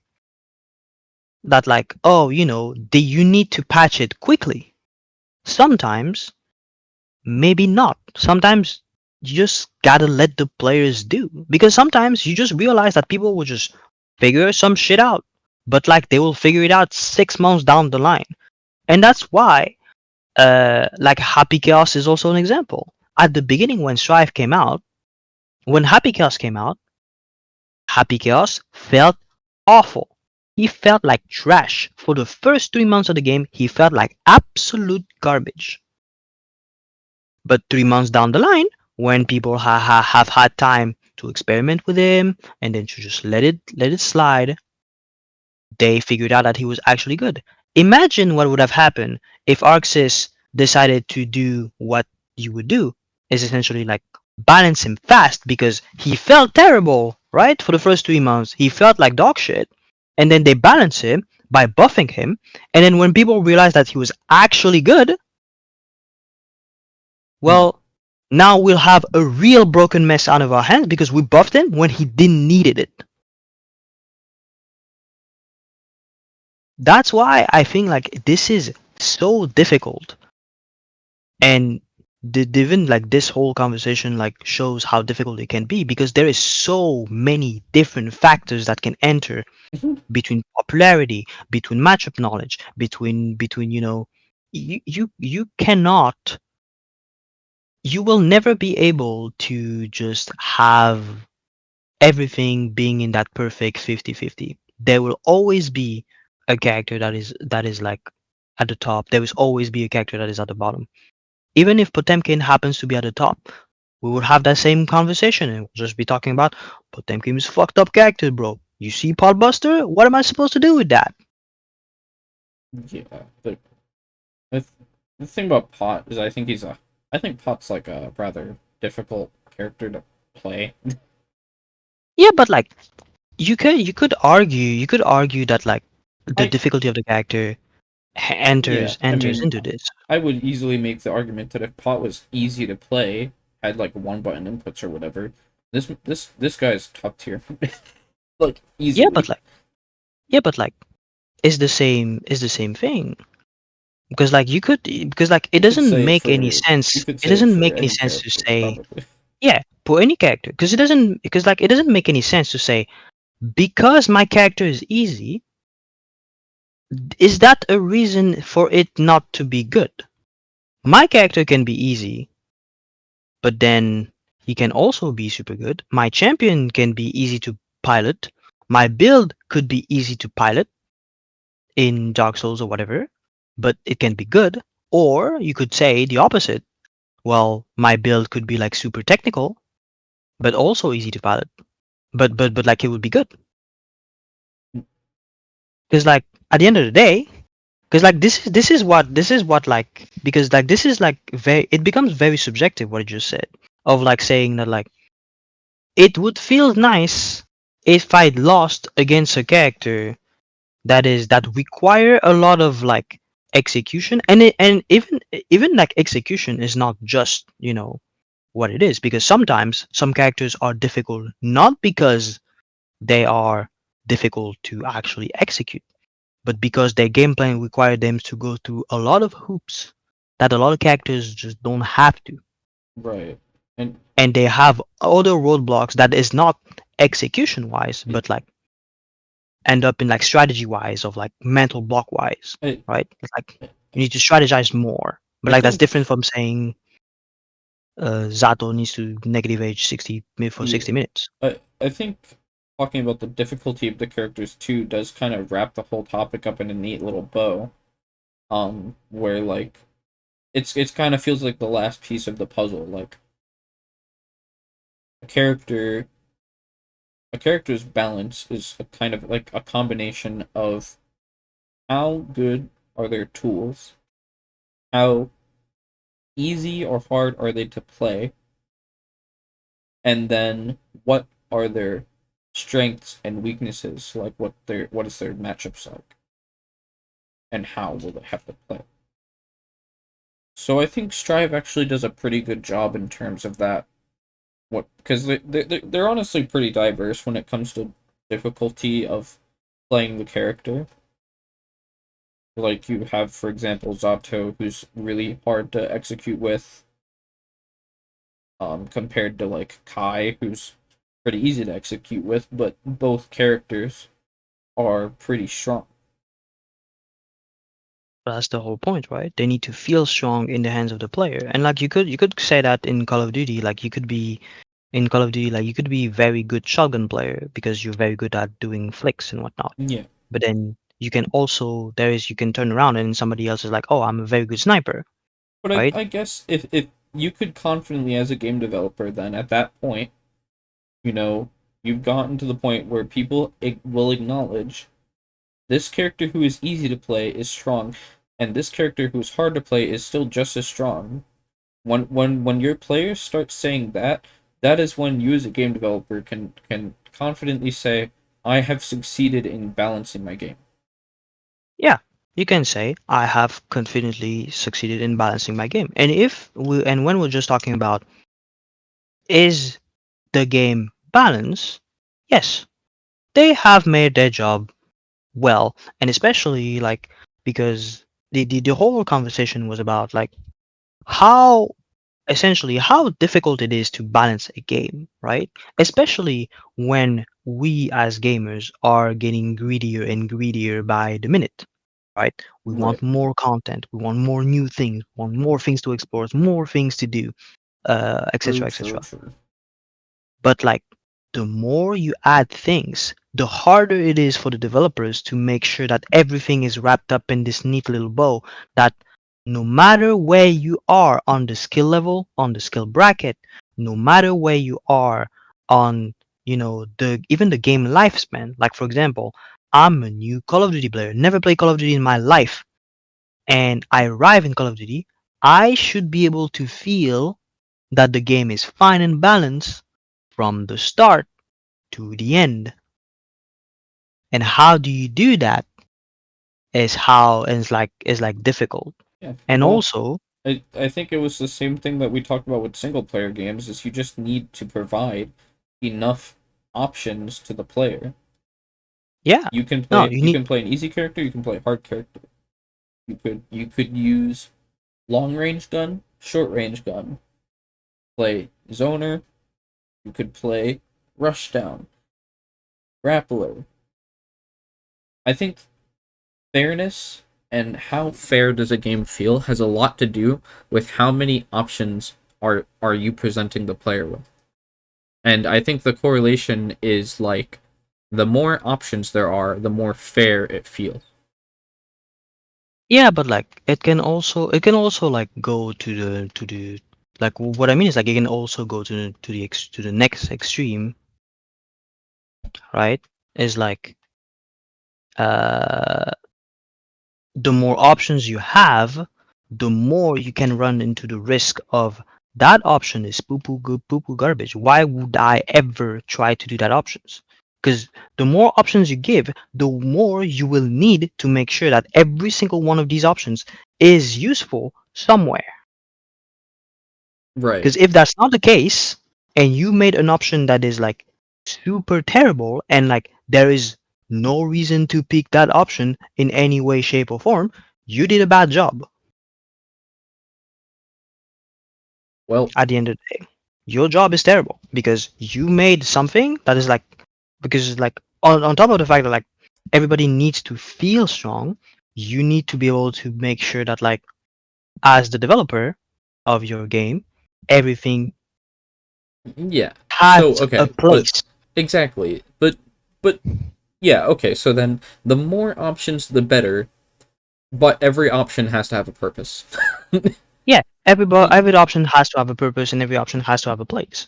But Well, essentially, like, with the platforming example I gave, that's what I mean. It's like you have a hole, you can jump across the hole, and you put the ladder there to get across the hole.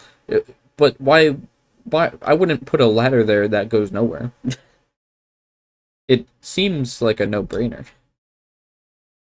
yeah, but I mean, like, the thing is, on that example, that feels like a no-brainer because that is very linear and the answer is very much a binary equation of one and zero, right? That Yeah. is very much binary. Yeah, But the okay, problem but is, then another good example from fighting games is Souls. What's it called? Yeah, an excerpt. Riot Stomp. Riot Stomp. Yes, that move. Very Yeah, no, freaking common example is Riot Stomp, which is a move that is like super reactable. He goes backwards, bounces off the wall, comes back, and it's the slowest overhead in the whole game. You can avoid it, you can 6P it, do whatever, get a big punish off of that. So you should never use it ever because it's poopy dog water garbage. Yeah, Why? You have to step back and wonder who thought and why is this in the game? yeah, but like again, like as a developer, right? It might be difficult for you to see that on afterwards, right? Because obviously, like yes, now that we have the experience and Exert has been and the game has been out for 10 years at this point, Yeah, yeah, we are able to see and we that we we have now. refined it to the point where, like in Strive, we cut out all the fat, right?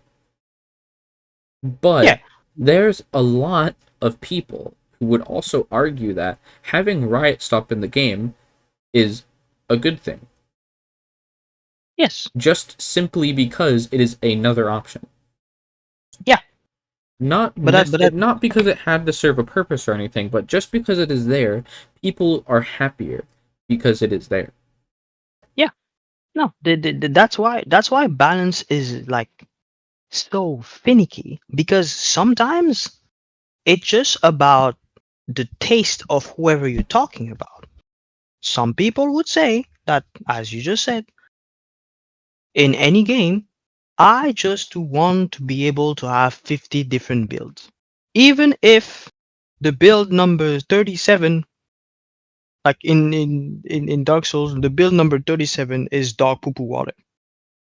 Hmm. Like Hmm. there would be literally zero reason for you to use it, but it's there. And I like it because it's there. Yeah, Or it feels nice you to have a lot of possibilities. it's because yeah, it feels nice to have a lot of possibilities. But there is also the other side of the coin and we say, let's just only give the possibilities that feels good and feels nice and are not dog poo poo water. Mm, Because when you look at it, both of them are sort of fine. And that's the difficult bit. yeah, yeah. That is why it is so difficult.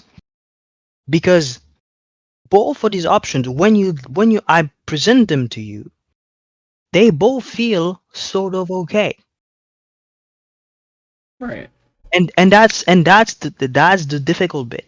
Why balancing video games or balance in general, even like outside of video games, same shit. That's why it's so like complicated. Like honestly, I agree with you. I could go with either side, and I think, the casual demographic would probably lean towards more possibilities, while the more diehard players who are taking it more seriously would just be like, give me tools that work. Always in, like, they all serve a purpose. I I think you could uh probably draw like a Venn diagram where, the left side is casual demographic, and then the right side is the more like pro demographic, or whatever. Like, what's the opposite of casual? Well, it's pro player, it's pro and casual, or like Sure. experience if you prefer. Casual Experience. casual players versus experienced players then. Sure. On the casual side, I would put more options, just a bunch of possibilities that, not all of them necessarily have to be the best thing, but you can still choose whatever you want. And then on the other side, with the more experienced players, it would be every option here has a purpose, and every option here has other options that it beats and other options that it loses to. And I could see how switching this around so that, less option if you presented casual players with less options and made it more strict, it could turn them off very easily. And if you presented, you know the more experienced players with more options, it could maybe turn them off as well, because, well, I think it'd be more so like affecting the casual side than anything. I think if you're an experienced player and you have all these options, I don't see the point in complaining about it. But Well, I could see how a casual player would be complaining about something being more strict. yeah, but like like you can complain it no matter how you see it, right? Because that's why there is so many rare games that have a large amount of options and all of them feel fine to use, right? Games like Monster Hunter and Dark Souls, because Dark Souls you can say you can make 50 different builds with 50 different weapons and they all feel fine. Like there's no unless there's no really like something about Dark Souls that was like be so bad. Like for example, if you build a mage and you dump a bunch of point in intelligence, when your build will be fine, right? You will do a lot of damage as far as being a mage as intended. Mm-hmm. It works well because they put the time and effort to make sure that like every single like a very large amount of possibilities works well. And there is a large amount of playstyles that you can use. Like you can do a spell mage, for example, like a sword mage type build. It's possible. Yeah. Works very well. You can do like even a tank mage. Possible. Works very well. You can like Dark Souls is one of those very few games that like you can actually confidently say that you can build however your fantasy might be that day and you're fine. But this is very much the exceptions. There is very few games that are like that are like s- have that variety of options and then are also good. But that's why those games are like legendary status, right? Yeah. It's like they are good games, they are great games, right? Great games like the Dark Souls series. They're like legendary status because they made so many things right. But I think we're not what I was wanting to get at is like we're not looking at the fact that like to get all those things right, it must have required a lot of coffee. Yeah. It must have required quite a bit of coffee to be able to make all these things right, all these things being at the right place at the right time and it feeling great for the majority of the player base. Well, that's why we need to have more interns to get the coffee. Yeah, that's why we need more intern for coffee, and that's for sure. And So that's you know why what, like interns, all you interns listening out there, good job. yeah, to bring more coffee, I guess, because need that shit. The But that's the why coffee truly is the cornerstone of making a good game. no, it's make cornerstone of society these days, and that's the reality of it. That's why like it's so rough and so complicated to like because of so many different angles, and especially like in multiplayer games, because sometimes uh, a lot of it will feel like the problem is like it feels bad. That's the word. Sometimes it's just your sentiment Hmm. that is like talking rather than the actual facts. And if we look at America, that's essentially their run of feelings and facts don't fucking exist. And it's like, well, that's the problem, right? That's a lot of things with the internet in general nowadays. Yeah, and like a lot of things with like the internet and nowadays, they just run off feelings. And like sometimes, despite the fact that like despite the fact that like sometimes the fact is, even if you're saying that like, but this shit's broken, this shit's broken, this shit's broken. Well, it only has 1% more win rate than the worst option possible. So in the reality of it, no, it's not broken. It's actually pretty fair. But they won't express themselves that way, as sometimes their feelings and sentiment are taking over, like the actual reasoning of well, this is how actually this works. Yeah. And like the worst part of all of that is like it's so sometimes it can go really far, because I mean, I, I'm not teaching you this because you have seen many a yelling compilation of well, people on YouTube well, was like, you've Lord been to there. God made We a his everyone's career. everyone's experienced gamer rage, but this is why you need a community. Make some friends. Just have Well, what do people. you mean make You, some friends? you Did need you did you you need to look at low tier? you need to balance your social life. You can't just make balance in video games. You gotta balance your friends. And I mean, You you need have checks and balances even because when you start saying some whack shit, you need the other guy, your friend sitting next to you, to say to you, what are you talking about? You're stupid. no, you need to tell them, well, you goddamn stupid. Like it doesn't make any sense. Yeah, Then otherwise that is when we get the cesspool of scrub quotes on Twitter saying, I cannot believe um E Honda just yeah, got me in tournament. This game sucks. yeah. No, but I mean, that's that's the reality of it. It's like sometimes people like the feelings of people are so in a high gear that like it is you can't talk to them anymore, despite the fact that well would you look at that, there's nothing to cry about because it's not as broken, you just terrible, the end.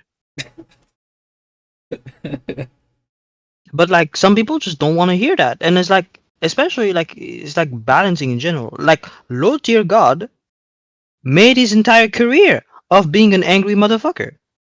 Through that. And well,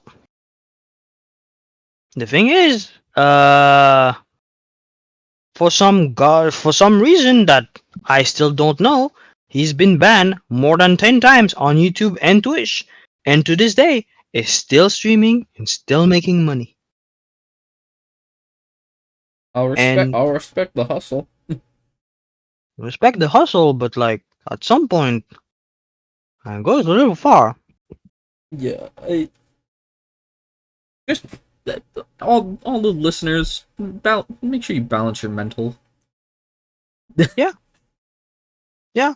But, It's like really that's what it goes at. Cause like whether it's video games or everything else is like sometimes it's just a question of like how do you balance yourself. Otherwise, you end up like Call of Duty having the best shotgun that just eliminates the majority of human race without having to play the video game.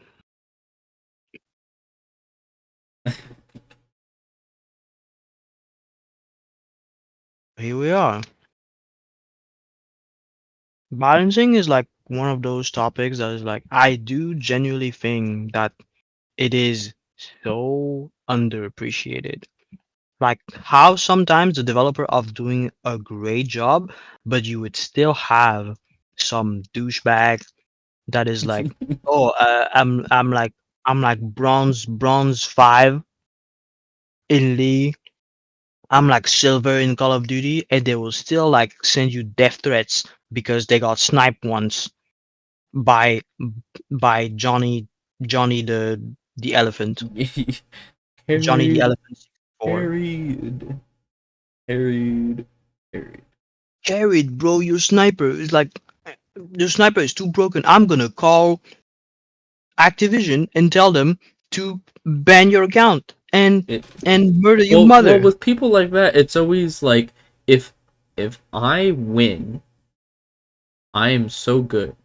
But if I lost, my character sucks and your carry. Pretty much, yeah. It's like, This is like the only line of reasoning going on in their head. yeah, but like it's just like what we said, without balance, you won't be able to achieve things. And this is because they managed to balance everything that they managed to get, in this higher plane of, like the games became the legendary things that they are, like the legendary status or whatever the game might be, right? Dark Souls, Monster Hunter. Yeah, you know Uh, what?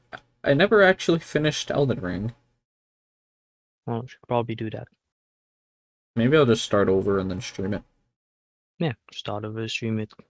Great idea. Do that. Like those few games that are like, that we would call like, which are the like legendary games from all time, right? Those are those that have mastered that fine line of like being being not too easy and not too hard. Like this fine line of balancing that is like, my game actually made it so like it is like great to play my game to the point where like it affected so many people. And I think even like for bigger games like League of Legends is a big example because like it's a very popular game, and like the majority of the time that you hear about stuff about League of Legends and people are saying will tell you it's a terrible game, don't play it ever again because yada community, yada toxic, yada yada yada yada. And then Yeah. they will throw at you the game isn't balanced. No, it isn't. The game is balanced, but a lot of it is being hidden by the fact that you, especially because it's a team-based game, people are not looking at the big picture and they let their emotions run wild and just saying that like, oh, it's simply because the my opponent is like, you know, better. My My It's teammates because were of my not good teammates. enough.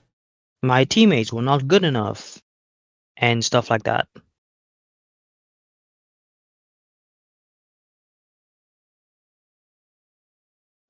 So yeah, sometimes that's just that really, and and ultimately that is like the reality of what is happening. Mm, It is just difficult to at the end of the day to balance anything, to balance games. And it is just like an actual. I mean, that's why the multiple like development teams have balance teams.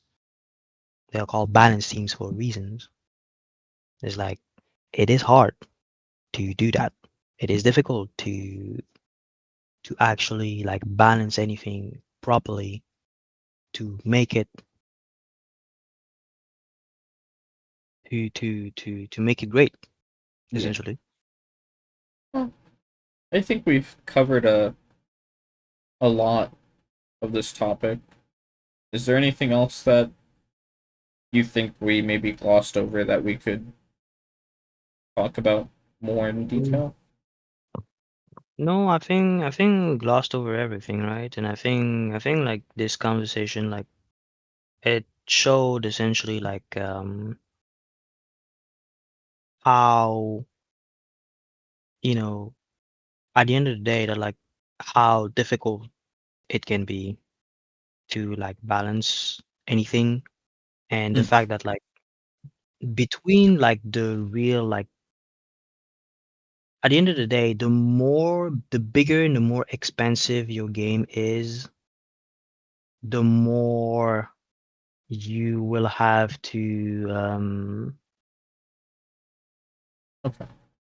the more you want to make the game bigger, harder you're making the balance of everything, essentially. Mm.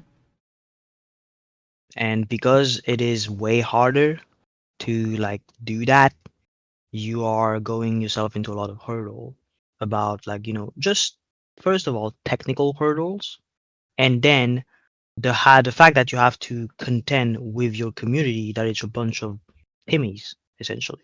Sometimes they talk shit out of their ass, don't know what they're talking about. And it's like, but fucking I got killed by uh the sniper from 60 light years away and I don't know how to deal with it. Wah, wah. I'm gonna send a death threat to the developers. Well, since we don't have any more little topics to talk about when it comes to bouncing video games, I'm going to try doing a new thing, and it will come up on the screen the command to put in chat. I want you viewers to use the exclamation point Q command to submit a question in chat that I will read off on stream, and then we can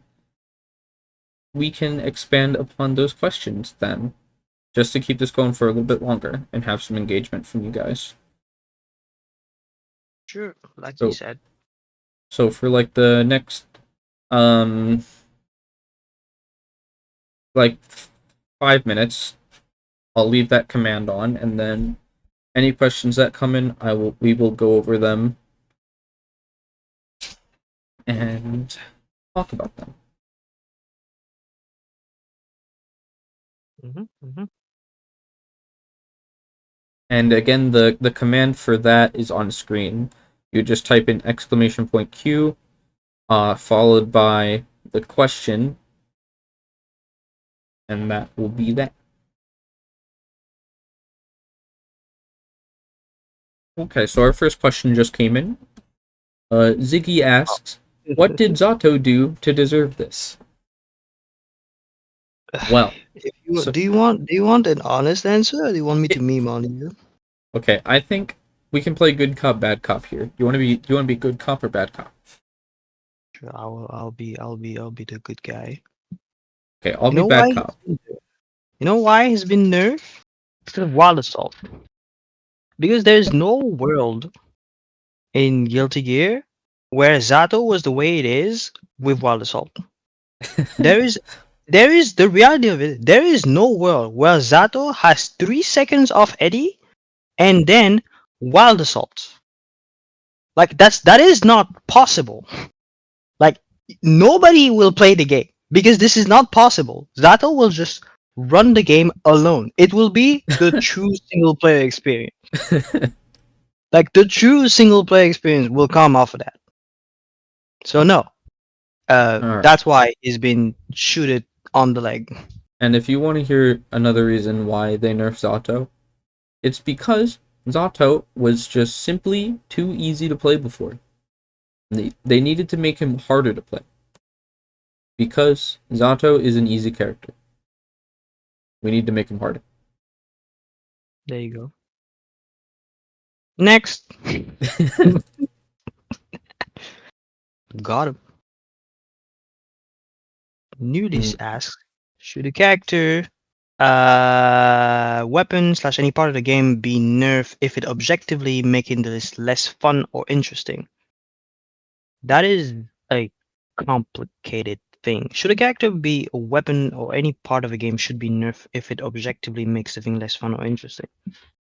uh, That's I think what caused like for the issue of how people perceive it, right?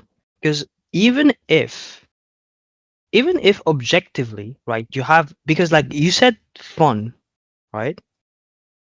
yeah. Fun is very, very subjective.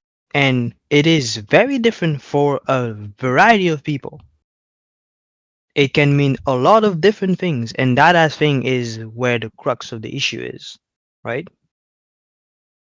In multiplayer games, right, I would say that the experience of um, the experience of you know, being subjected to a broken weapon, strategy, tactic, character, etc., etc. If you're subjected to that and it feels wrong to you, right? Maybe on the other side, on the flip coin, it will feel fine for the player inflicting that to you. And this is where you would have to gauge that. And sometimes gauging that doesn't solely be, it isn't solely about just some math and statistics. It's just not fun. But how not fun are we talking about here? And that is completely subjective. Yeah.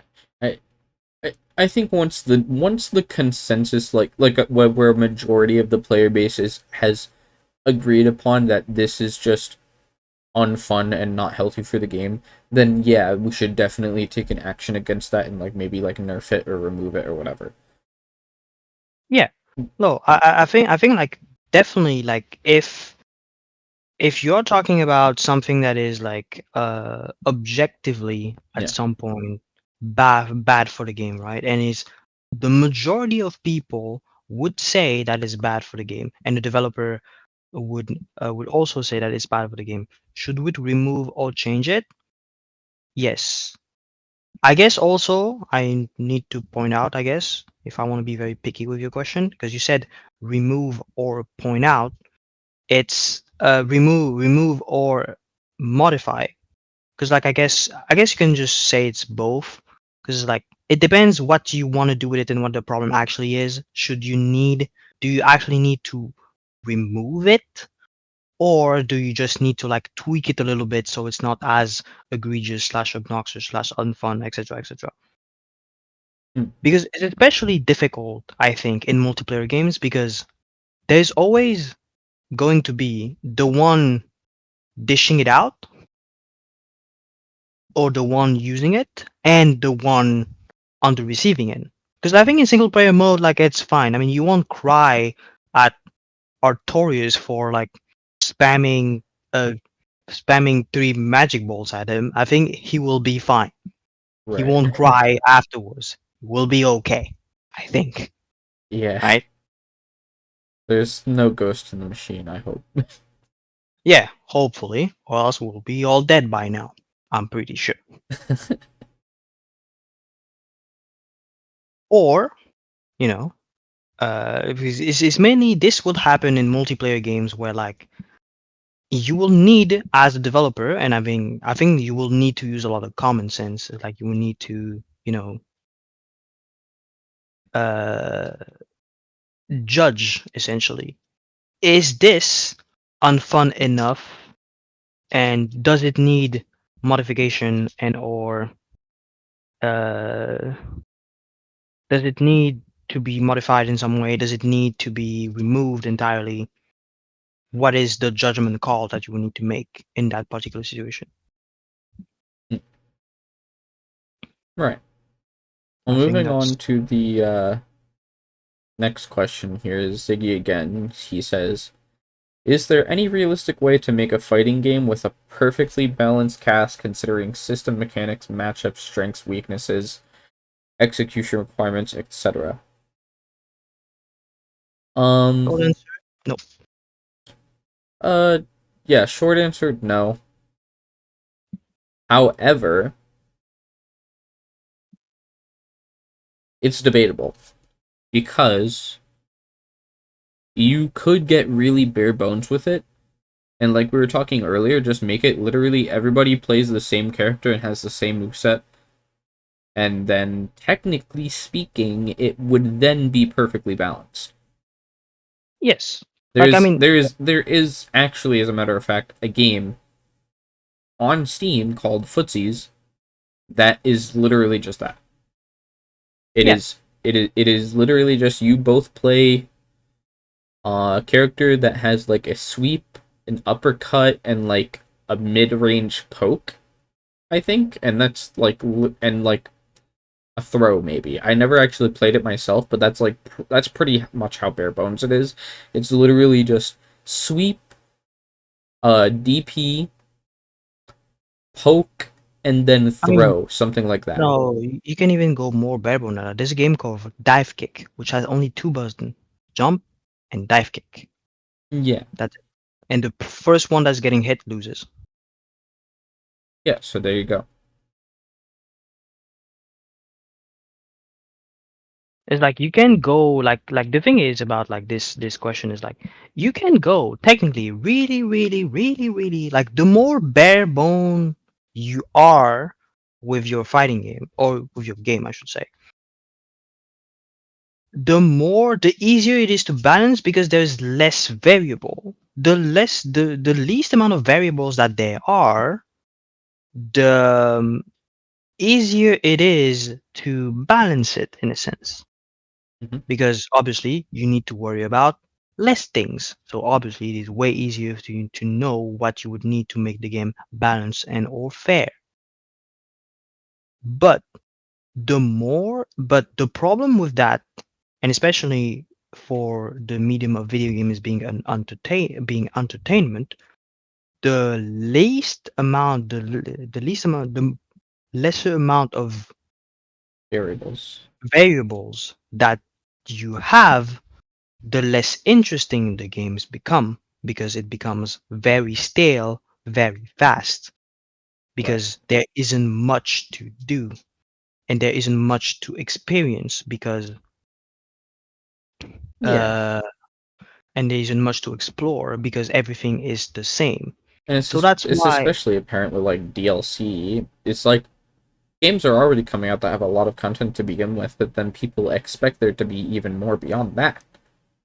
So if you thought dive kick wasn't enough, well, rest in peace because that's all there is.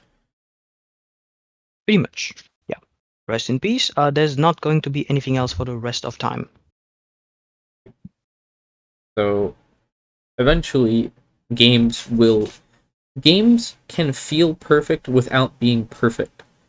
You know, it's that super corny saying where the imperfections of something is what makes it perfect. Much, yeah. If you were actually in a perfect world, it would be rather boring. The imperfections are what actually is making things fun. You And know, essentially that's why, like, to come back to the question, like making a making a fighting game perfectly balanced, considering system mechanics, matchup strength, weakness, and execution requirement, would be impossible because it is so much packed into it that inevitably you would have a problem somewhere, yes, yes.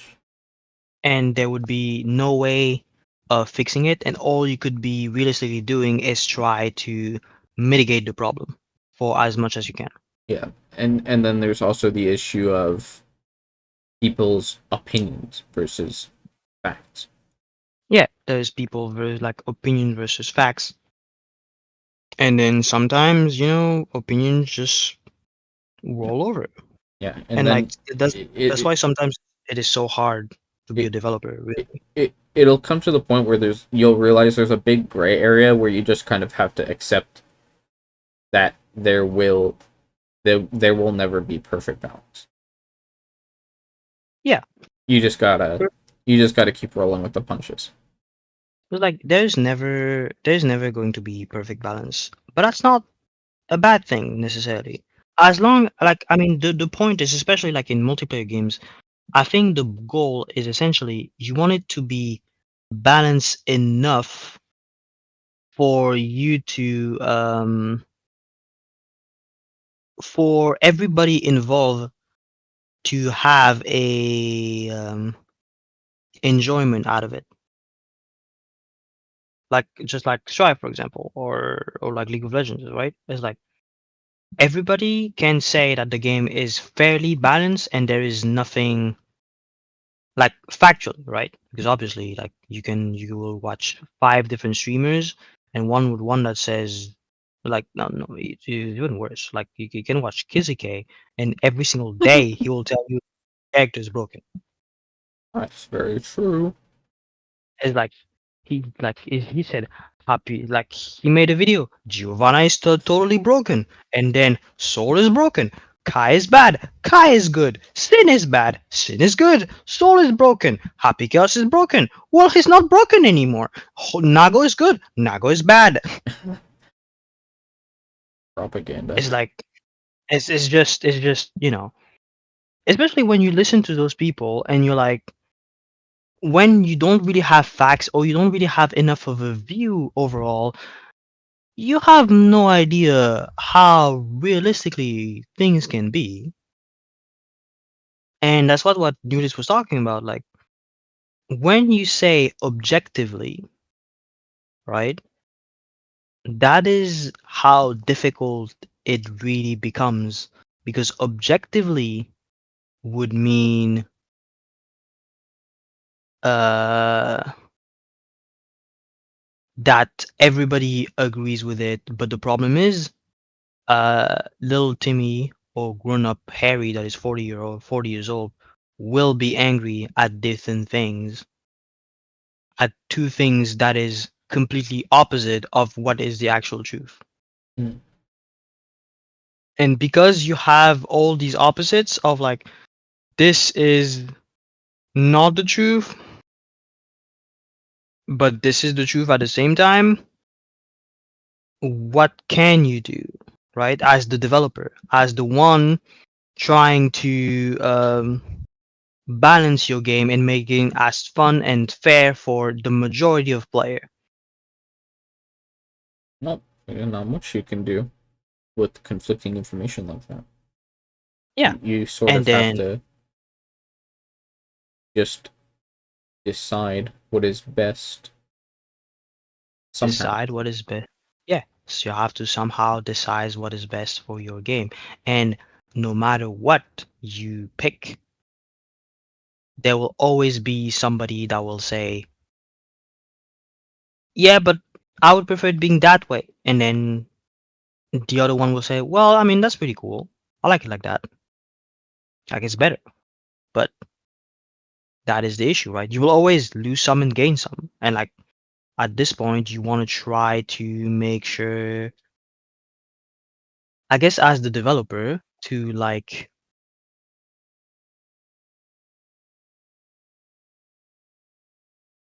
I think, to me, because I guess that would be in my opinion territory, you should do like Dark Souls have done, is essentially just, we're not going to listen to anybody and just do whatever we feel like doing.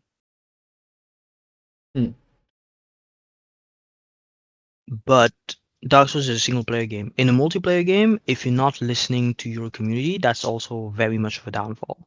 And you need to, just like everything else, you need to balance, right? That fine line between listening to your community and not listening to it. Because there's a lot of Timmies and Harrys in that community. And you need to make sure that you don't listen to them because they say nonsense. Amazing, Harry. All right. And that is the real problem, right? Yeah. How do you find this middle ground? And because we're human, sometimes we're just influenced by certain things, and even sometimes it could be just, sometimes we are influenced by like the biggest streamers, but the biggest streamers might be wrong, and that might be bad for the health of the game. But because they have that much influence, they might say things that must resonate with the community, despite it being completely bogus garbo. Yeah. But it will resonate with a lot of people because of the influence they have. But it might not make the game better because he's just wrong. And as the developer, you essentially become like a judge and you need to make the judgment call at the end of the day. And no matter what you end up choosing, it will be difficult for you to figure out what will be the right or the wrong call. Yeah, that's a pretty good analogy. But you know what? I Bec- think we should draw this to an end pretty soon here. I don't know if there is somebody else that has something. No. All right. Okay. Um, thank you all for tuning in to this episode of the Mental Stack podcast. I hope we have gotten to everyone's questions. Well, I hope everyone saw the prompt on screen to submit your questions, but if you didn't see it, there's always next time. Um, so yeah, I'm going to find a channel to raid. Hmm, who do you think we should raid though? I don't know. Sure. Potato salad. I don't know. I don't know. Hmm, Lord Knight. Sure. Whoever. All right. Thank you all for tuning in again, and have a nice day. Bye. Have a nice day. Yeah.